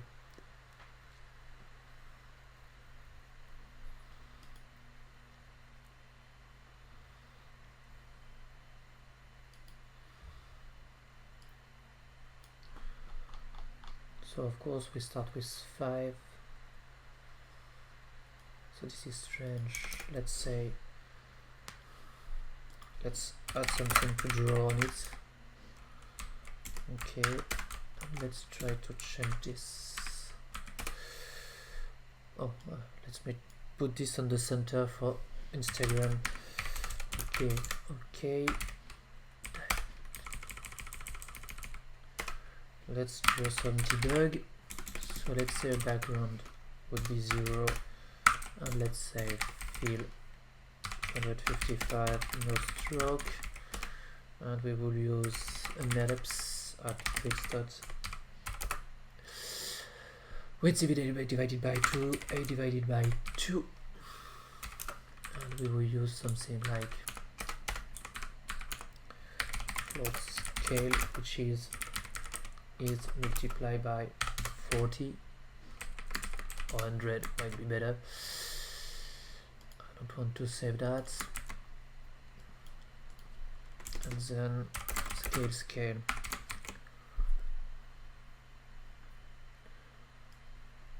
So this was the idea. Okay. But now I can simply try something new. So let's say nt is equal to norm of mouse x to width, so we could see the edge.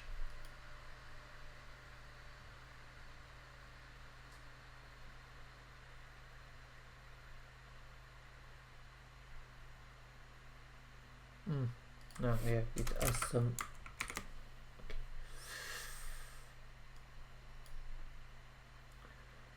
Okay, it's that.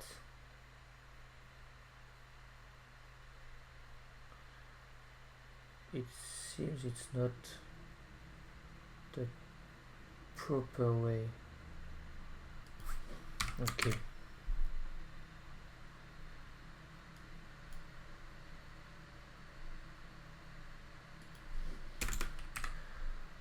I'm start learning now.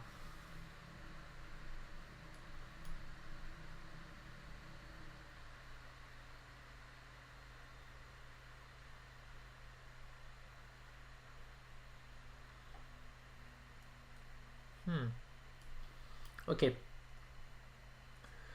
so it starts with the size of the limit. Okay.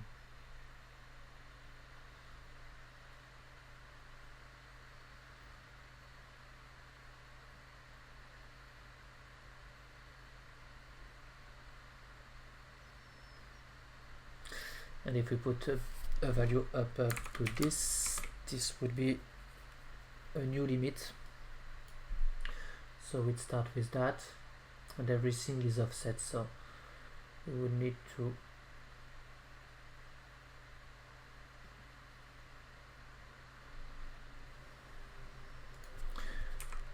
can we need to offset that or not?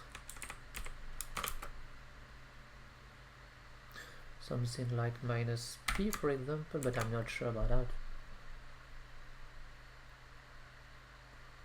It gives us the same results. So yeah, we clearly have a problem here. So let's go back here.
Okay.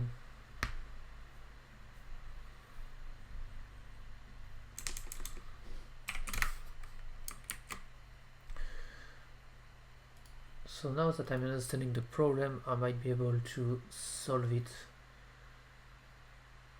especially on using the discard. Okay, so this is the reveal.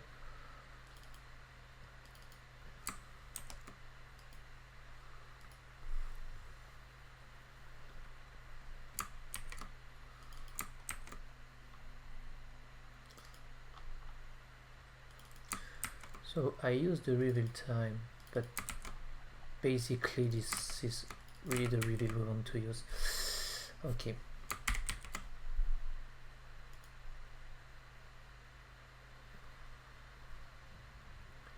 Because the reveal is really a value between 0 and 1, so that's the idea.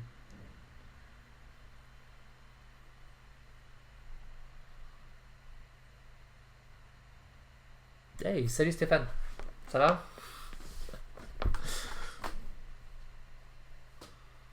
C'est cool, il y a un peu de monde qui passe ce soir.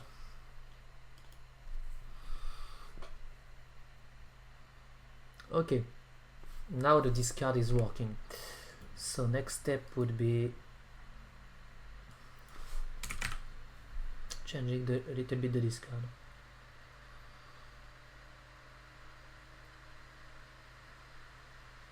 And now it's better. We've made it.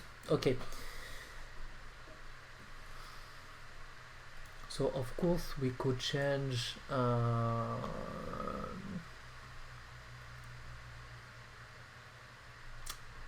the time if we want something like more a speeder animation.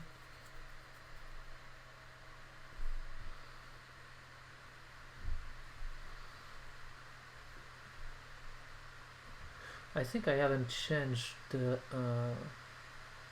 the value of our little guy here. Yes, this is around 7. Okay. Why not?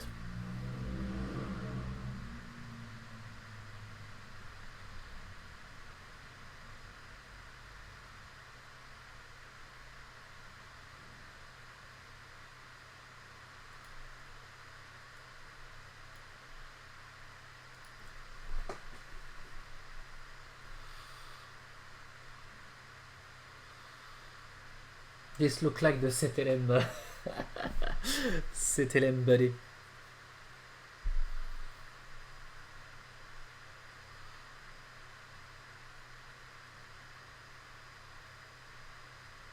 But I think I will go with this one.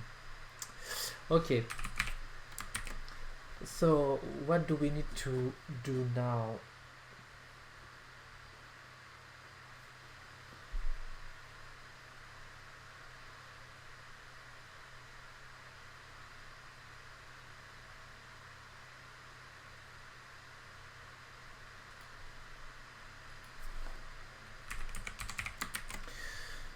So think about it. What can we do right now? If we're reducing the easing, we will have something more bumpy, more elastic. So I put this to 8, but we've tried something with 2 within, at least something was wing.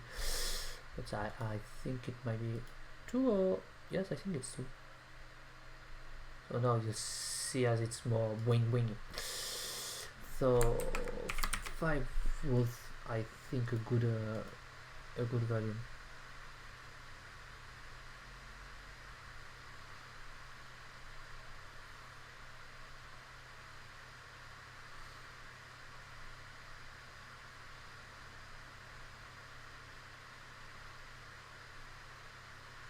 Okay. So now we can try various things. Let's go back to 8. We can try to focus on the shading in order to get rid of this purely metallic one. We have things like, we have some data slot which are available, of course, but I'm not thinking about using them, because we have this little slot here which is basically data.z, which is the loop. Okay. And I think we will use the loop in order to change a little bit the color, to jump into some color. Might be interesting. Each time we generate one. Oh, no. Yeah, we can use the loop number divided by 3, so we could have something like counting every time we're passing 3. So we could have 1, 2, 3, 1, 2, 3, 1, 2, 3, etc. Not 1, 1, 2, 3 would be 0. 1, 2, 3, 1, 1, 2, 3, 2, 1, 2, 3, etc, etc, etc. So I think I would not go with the vertex animation I've talked about in the beginning. I would focus only on this little guy here. So we still have a ramp. Where is our ramp? In the shader. Okay.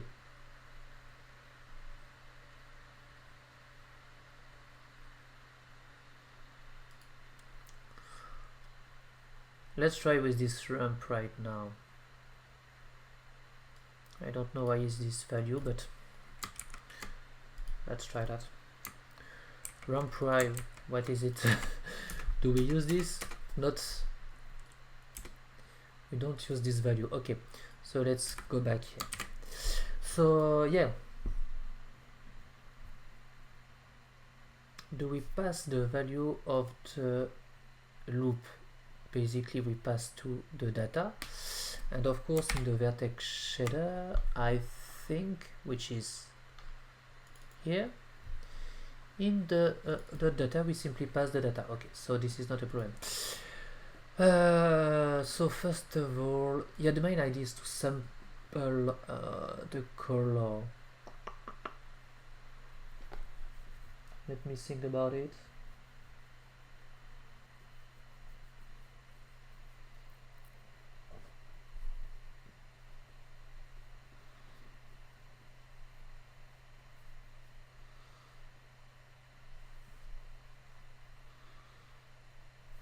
Let's try to use a random color. Okay, so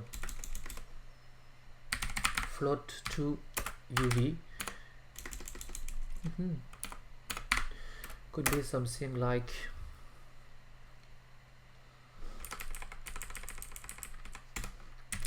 UVX, so it would be float, would be something like a random value. Of course we have our noise here, so we could put this, so it's random 3 because we will use that. In dot oppose dot xyz. We would also use in dot oppose dot w. So this would give us a random value per instance based on the position, on the word position, and on the random value we've set directly into our element. So float UVY would be of course equal to 0.5 because I want to sample the middle of the y-axis for the texture in order to get to don't take part of the edge. So float to UV might be equal to something like simply float 2 of UVX UVY. Okay, so and now the fix for ramp is simply a text to the of the ramp at UV. So let's try that here. So now I would have some kind of random color per instances based on the ramp, so the color might be matching because it's a ramp.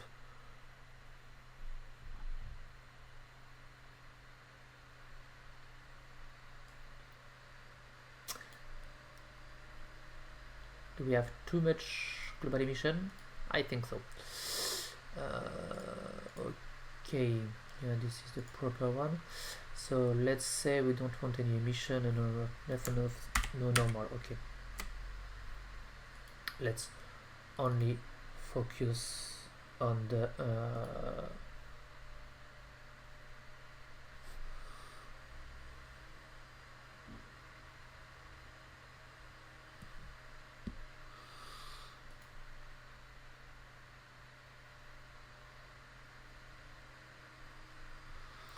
as you could see, I didn't get any random value. Why?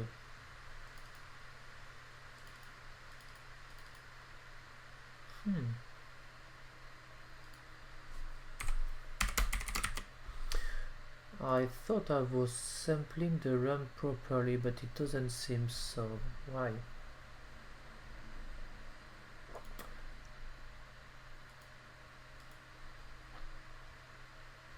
Color transform, okay. The dot oppose is equal to this, so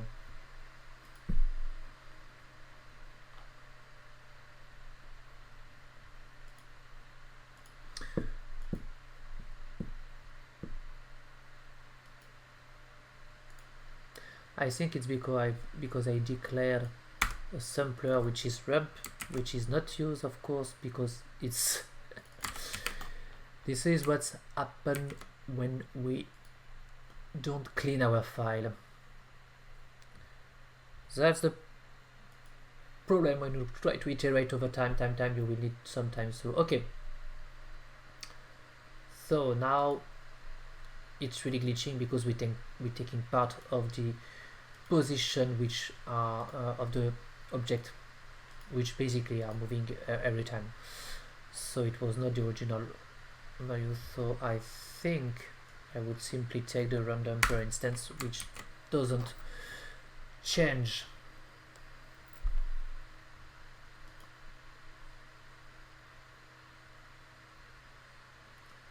So you have this,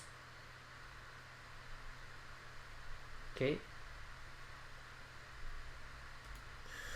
we have some nice little error every time we have overlapping shapes, so maybe we need, in order to avoid that, directly into the compute shader we need to offset a little bit, so that might be a possibility. We'll work into it. So yeah, I was thinking about trying to change the color every loop. Okay,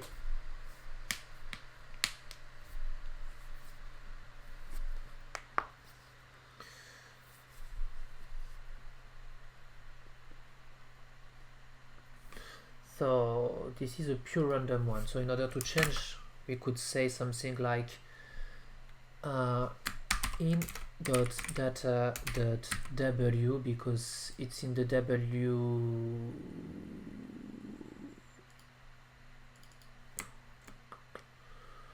We haven't put that here. Yeah, it's the z, it's not in the w, it's the z. So in the z component, and because I want to know each time I'm fully finished a sequence, and the sequence is based on three sequences, so sequence 1, sequence 2, sequence 3, and I want to know when I've reached 0, 1, 2, this is one main loop, then 3, 4, 5 second loop, 6, 7, 8, etc, etc. So this would be something like that. Float loop would be equal to something like the floor value of our in.data.z divided by 3. So this could be a way to changing the system. Unexpected token loop, float loop, floor. Did I use this somewhere else? No.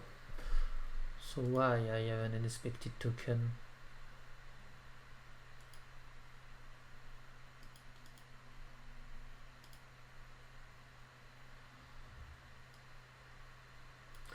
One of an identifier, I forgot something somewhere.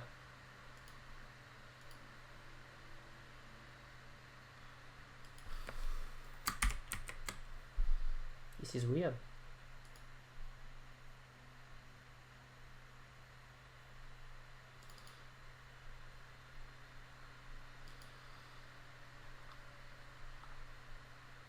I have a mistake somewhere, but I don't have it right in front of me, so I'm not sure about that.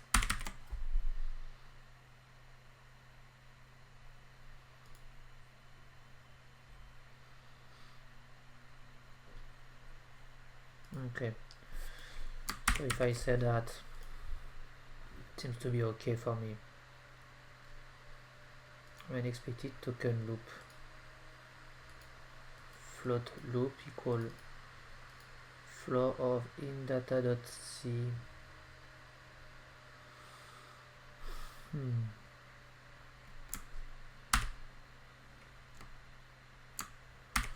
Maybe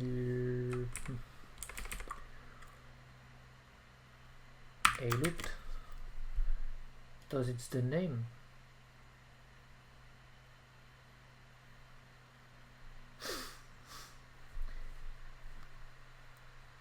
The name, okay. Not sure because it not used anywhere else, but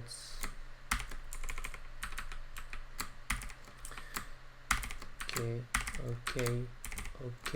and okay. So let's try that. And of course I'm not purely satisfied with a pure random distributed color, but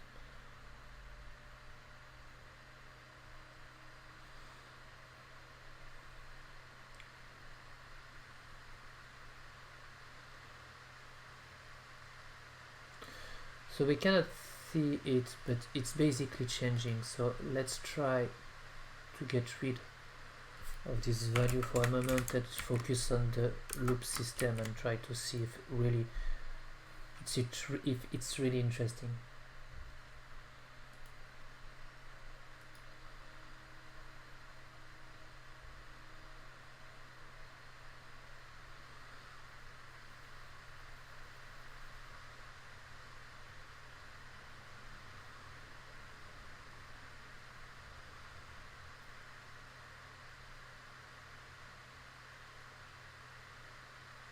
as you could see, it seems to be working. Not perfectly, but it seems to be working.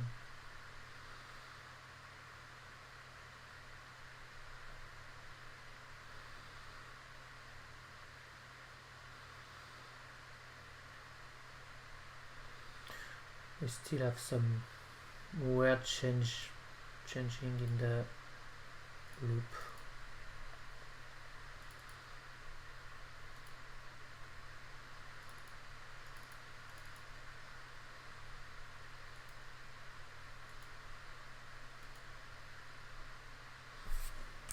Maybe we could use a seal instead of a...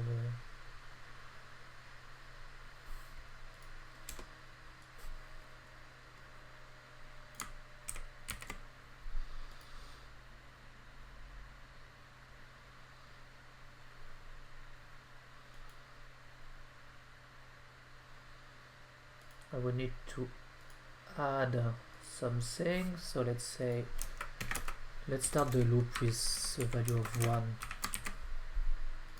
We want to avoid the 0 because the random of 0 basically return a 0. Okay.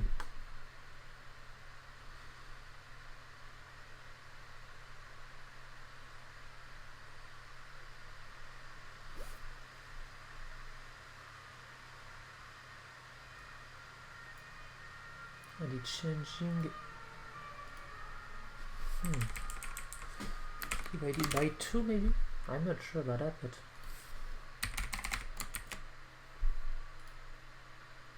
because it's changing after one loop.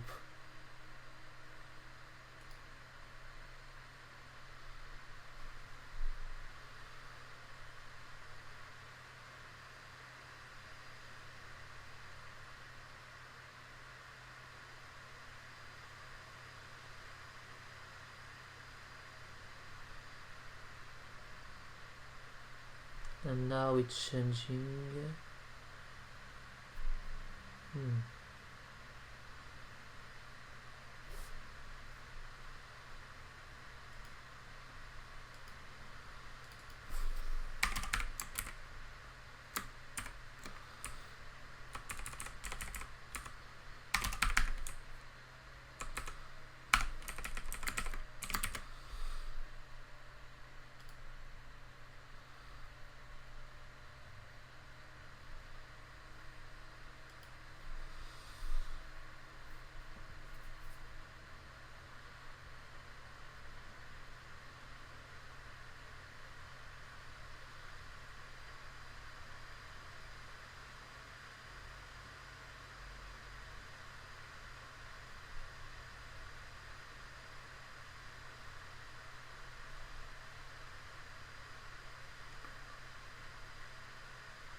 Let's try to think a little bit about this part.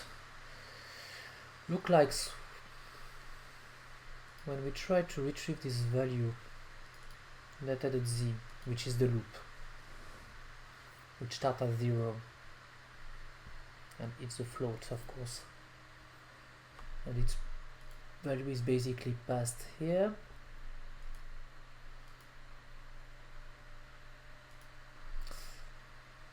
Maybe I need to send it directly from the compute shader, so it could be per instance, especially put it in another value. Something like whenever I'm trying to change this, I would say something like data.y, for example, because the y is not used. So I could say this is equal to this divided by 3, you know. so I could use data.y instead,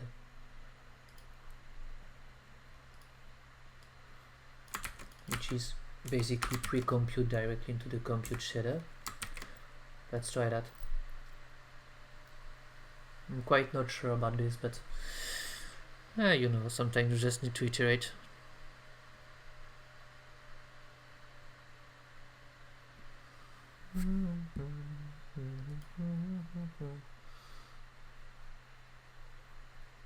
So of course this is 0,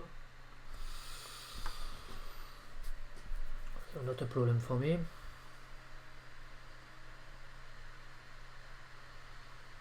A new color,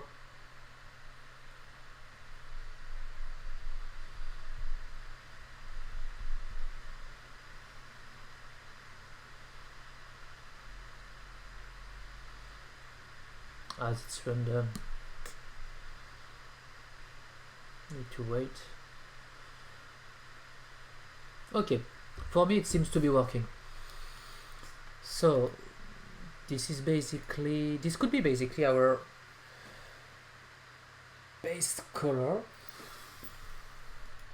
The main idea is to offset a little bit all the colors, so, and then we could add a new random, and this one would be using the in.oppose. We still have it, in fact.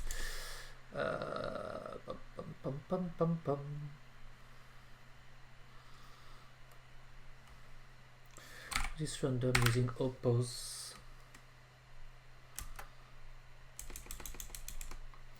You know what? Let's try to dispatch a little bit of other color inside this this UV. So how to do that? We will create an offset. So let's say offset, round offset. Okay.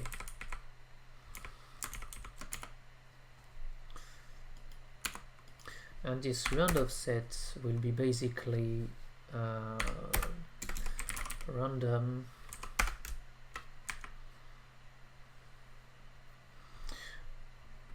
we will start with this plus the value per instance, so in dot oppose the W. Okay, and if we want to offset a little bit the value, we could say something like that, just to offset a little bit, and we could say this plus this, so I would have a little offset color near the main color we have.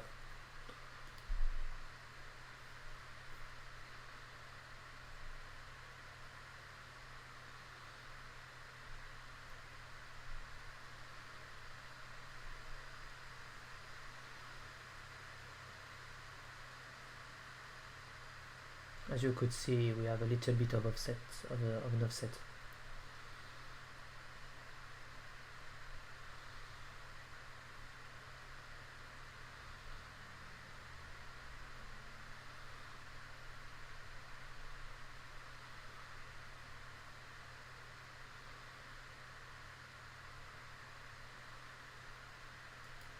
So it's clearly not perfect, of course. We need to think a little bit about that, because 0.5 is not, say something like that. 0.1 is really small, especially on this on this ramp where we have a lot of purple.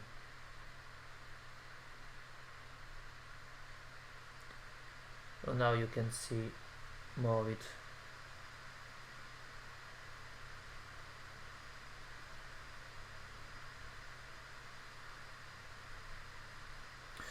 So we could change the ramp.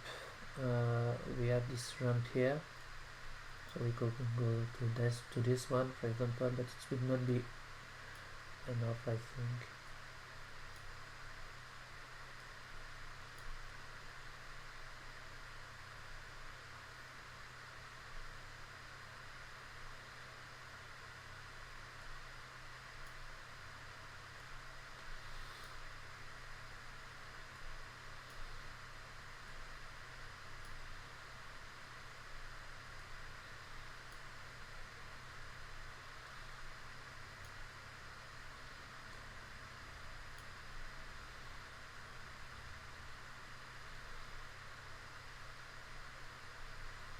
something like that might be better. Okay, let's try this one. And of course, this is the offsetter.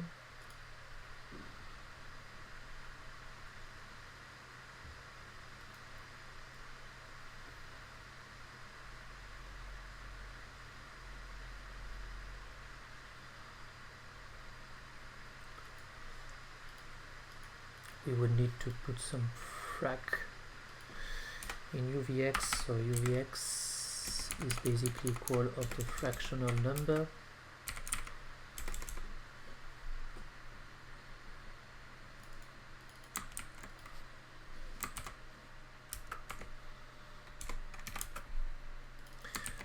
In fact, we would not use the fractional parts, we would use a saturate value just to be sure. Okay, so we could say something like this, minus multiply by 2 minus 1 to have a random on the on the right side of the ramp and on the left side of the ramp. Then we would create a thickness of the offset which would be equal to 0.25, for example, or 0.35, 0.15, and then round offset could be equal to himself multiplied by the thickness, and now we could use simply UVX. So this is random offset and not random.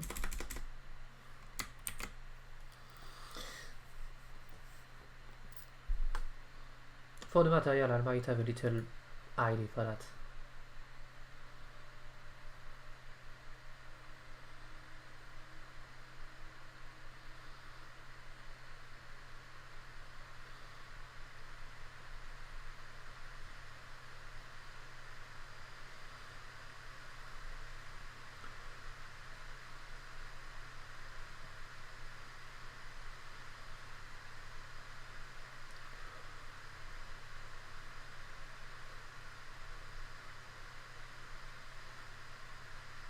I think we would need a better ramp with more value into it.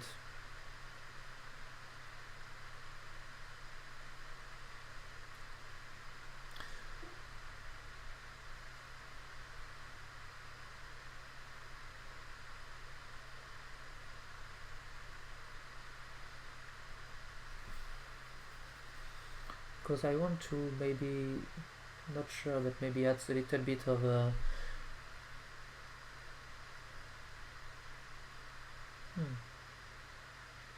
I will try other ramp just to check, just to be sure. But yes, we need ramp with more value into it in order to have interesting system. But yeah, we need few things to be changed right now. First of all, we need to change a little bit the position because here we use the position, but I think because we have more instances than vertices, sometimes we end up with the same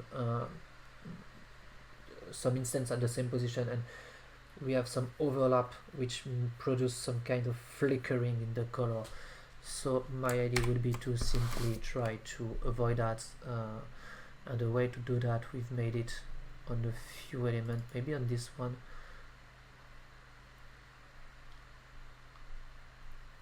I think it was on the one of yesterday. No, not the yesterday, the day before,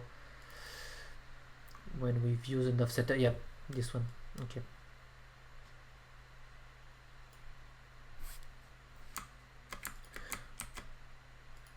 So I'm not re-explaining this part, but you know what? Let's re-explain this part. So, okay.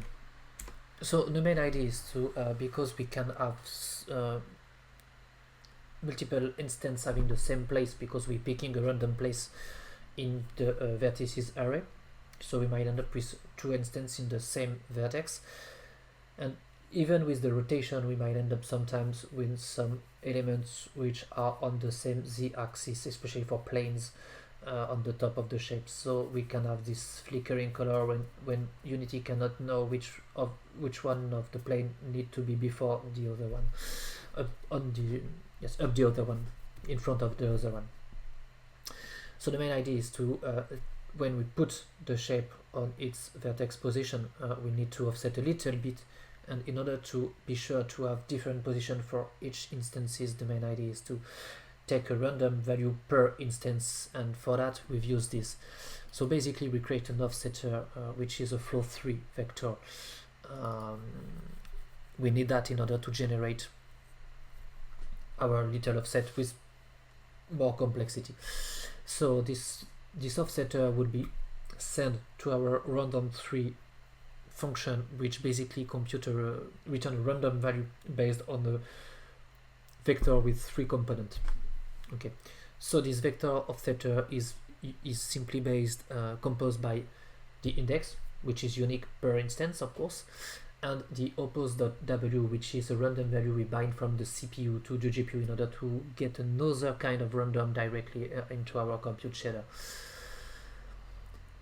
So this is the x-axis. We use for the y-axis the index multiplied by 1.5 in order to just scale up a little bit, and on the z component we use index plus oppose.w multiplied by another value. So the main idea is to taking this value on different range in the spectrum of the vector in order to sample a random point in the 3D random cube.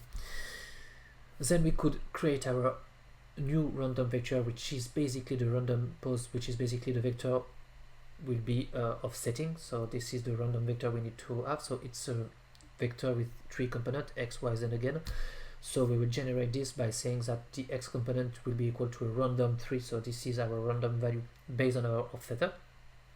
Okay, and the y component will be simply based on the same value with an offset, and again with a random, and the third one again the same. So we'll get a pure random vector. And with this vector, because we're returning a value between 0 and 1, we need to be sure that we will be able to have a random value between -1 and 1, because we want to go, of course, if this is my gizmo, so this is 1, this is 1, this is 1, with a vector only positive, I will get a random value only on this cube, but I want to be on this one, and this one, so on all the sides, so on positive x-axis and positive and negative x-axis. So I need to remap the value between -1 and 1, so this is why I'm multiplying by 2. -1, this is basically remapping the value between from 0 to 1 to -1, 1.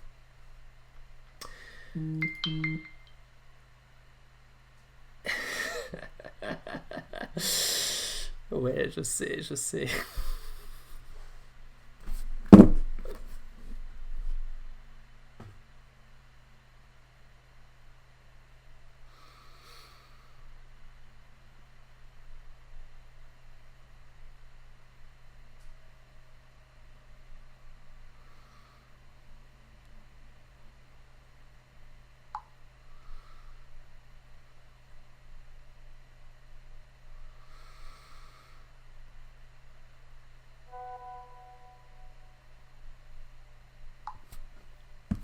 So yeah, after that we need to offset our vector. But remember, we have our little offsetter random, which has a value of 1, which has a length of 1, not a value of 1, but we might have a length of 1. So we need to scale down a little bit to be sure that we are not offsetting too much the vector. So I basically use here a linear interpolation between 2 values which we have defined between 0.015 and 0.035, which seems to be enough offset to be a little bit on another position and keep having the body mass representation. So yeah, with that we might get rid of this flickering.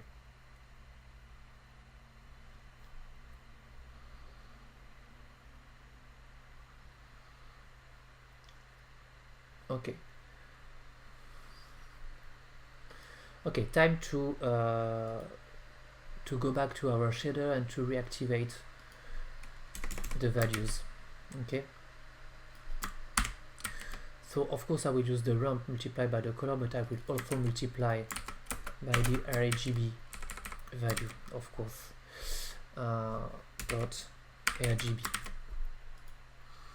and I will reactivate everything except the alpha because I don't need it, so I can put some texture directly into my little guy here and adding more interesting elements.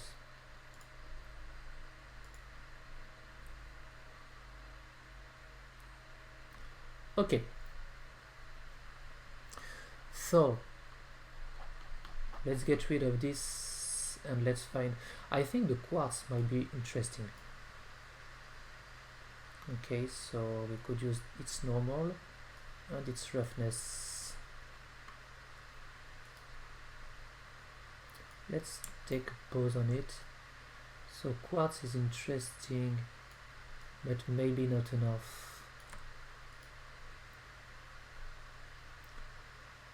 Too reflective, of course, but I was thinking about the quartz or the terrazzo. Remember, we have this little terrazzo, we've already prepared this one and we only use once, in fact, so it might be interesting to use when we reuse the terrazzo, especially when we reach the end of the Codevember experiment.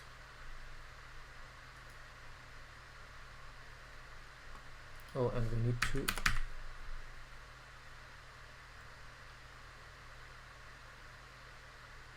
and the bump map is not the proper bump map. Okay.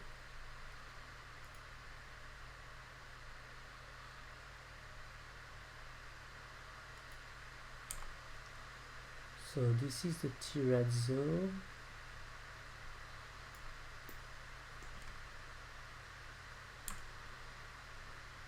So as you can notice, we have still some flickering happening somewhere sometimes. You notice here. So we might need to increase a little bit our offset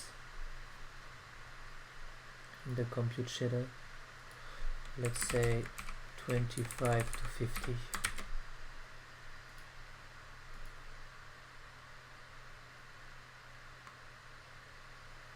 Okay.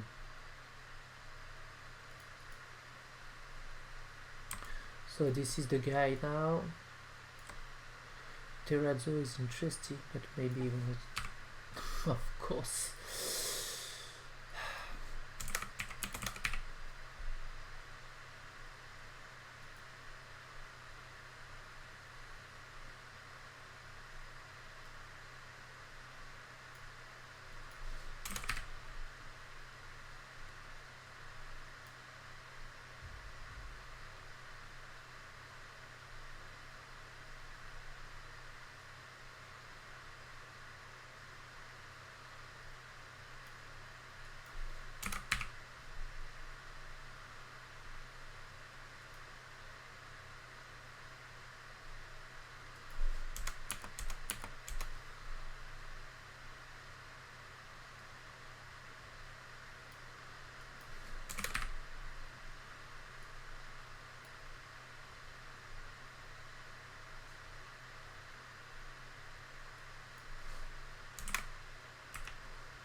We have a lot of little elements here.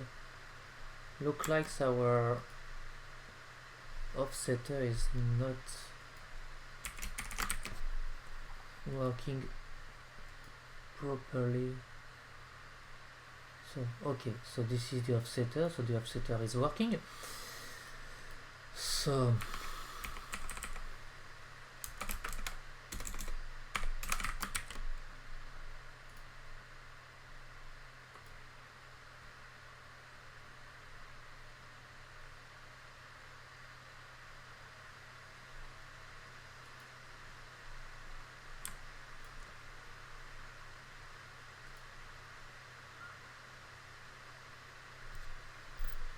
So I think we have our little guy now. Kind of like the way it is more bigger guy. So let's try to generate a new ramp. Okay.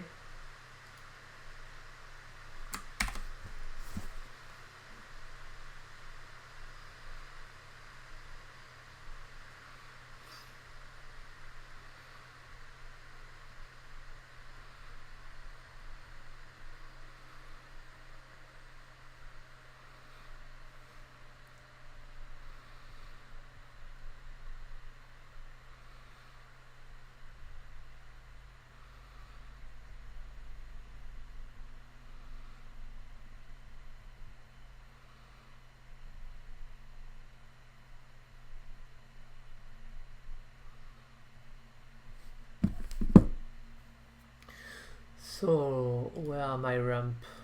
My ramp are here. So I think I have a PSD here. So yeah. So let's try a ramp. So an idea would be to try something like going to the main here, to also the main color here.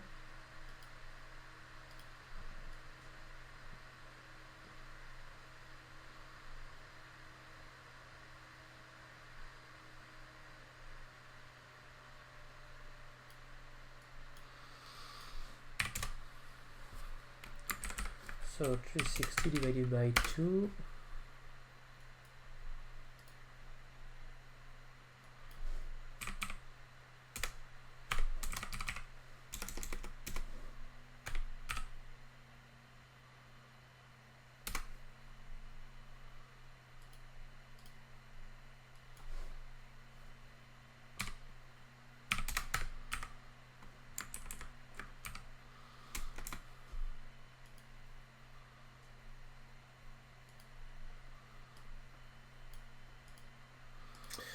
Not sure about this.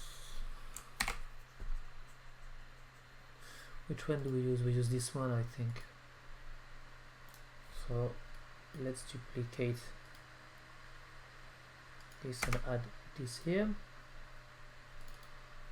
So we could pin some of the color.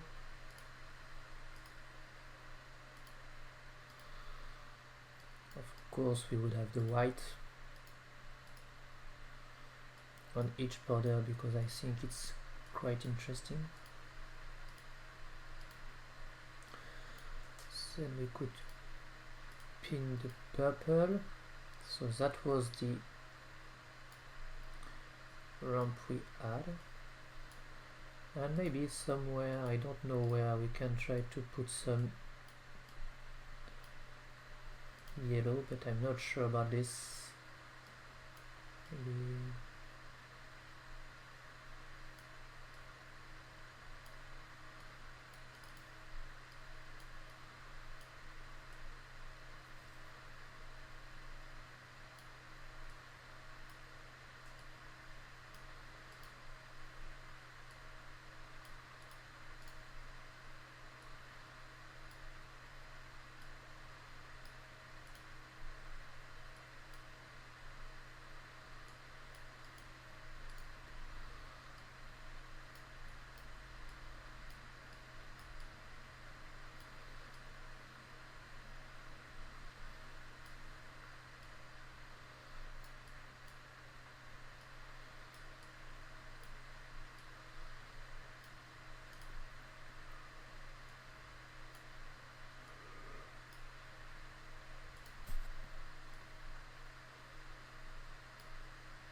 bit on the blue path if we want to have a proper gradient. So more like that, for example.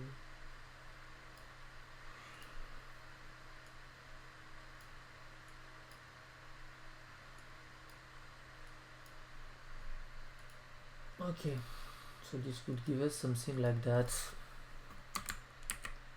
More value.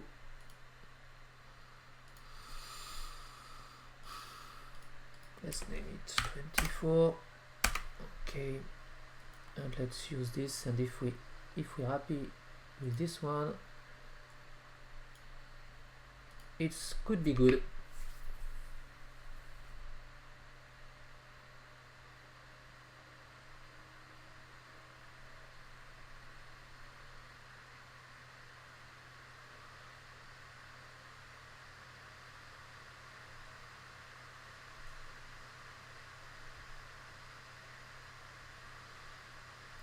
We could try to remap a little bit.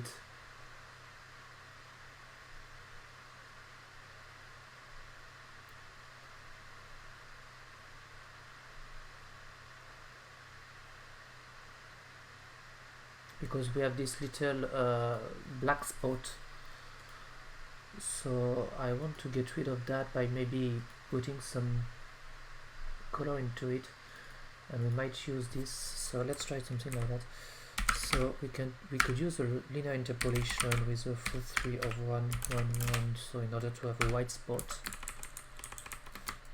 So we'll have between this and the ramp, use on the IRGB value, so we could get some color and white spot in the terrazzo. That could be interesting.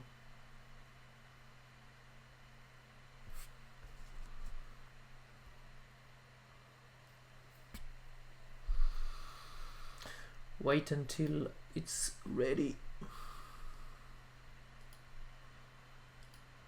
Okay.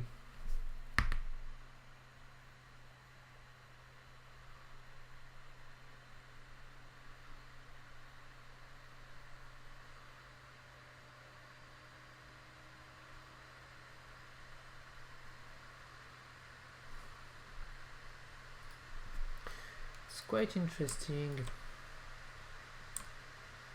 Terrazzo is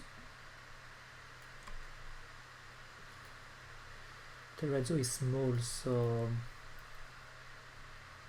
as the terrazzo is really important.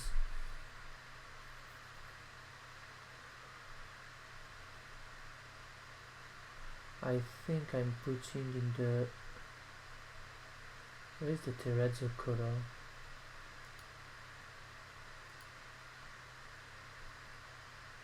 So yeah, I've put white in the dark. I thought I'd put white in the dark, but it doesn't seem so. So maybe I need to invert.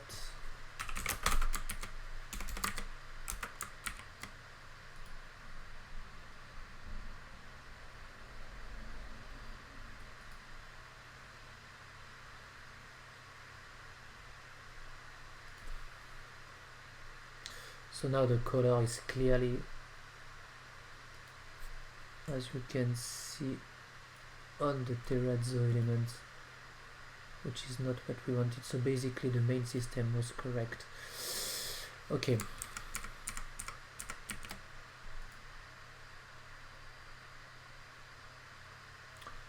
So I think I need to play with the tiling system.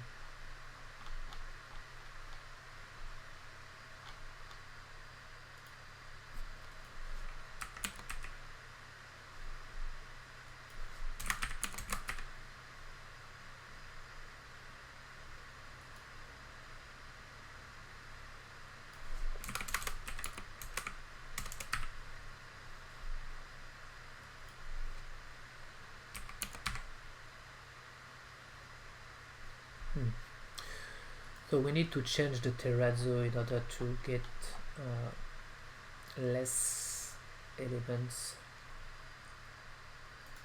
Let's change this a little bit. where is it? It's I will change it to get less white, so by basically saying something like that and get rid of some of the other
So basically here I'm trying to get rid of the maximum elements, but keeping some of the point in order to have some white point into my texture.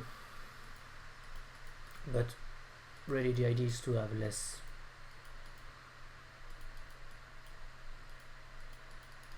Okay, that might be enough. Let's save as 4. Going back here and put the 4 terrazzo in our too many folder. Where is my terrazzo? It's at the end. Okay. Now I might end up with some color with a little bit of white into it.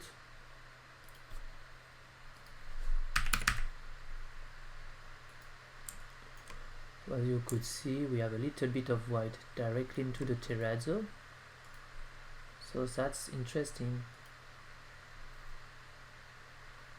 So it gives a little bit of value into it.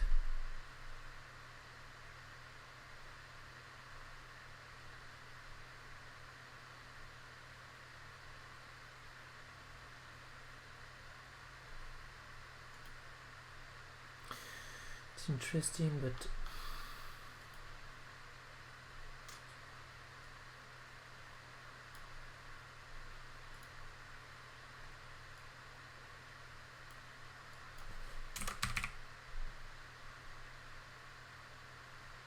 I think we would need something a little bit different. It's interesting, but not as I thought. And because we're reaching the end of the stream, I would be simply taking not the white but the same value here with an increment of 1.5 in order to go upper the to have a lighter value on the for the white.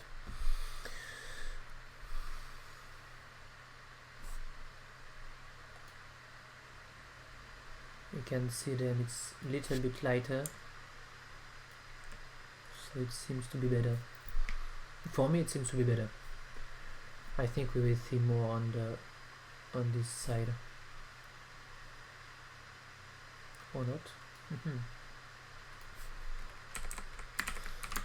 2.5, and let's check it. Clearly it will be the end of the stream.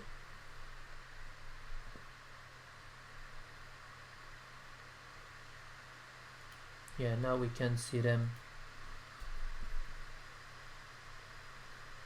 Let's wait until we reach the second color. And for the second color we see a little bit but not too much, so it's perfect for me. Okay, this is the end of the stream for me. I hope you like it.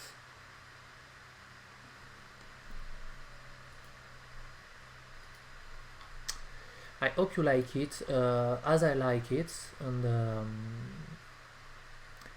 I want to say see you tomorrow for another stream.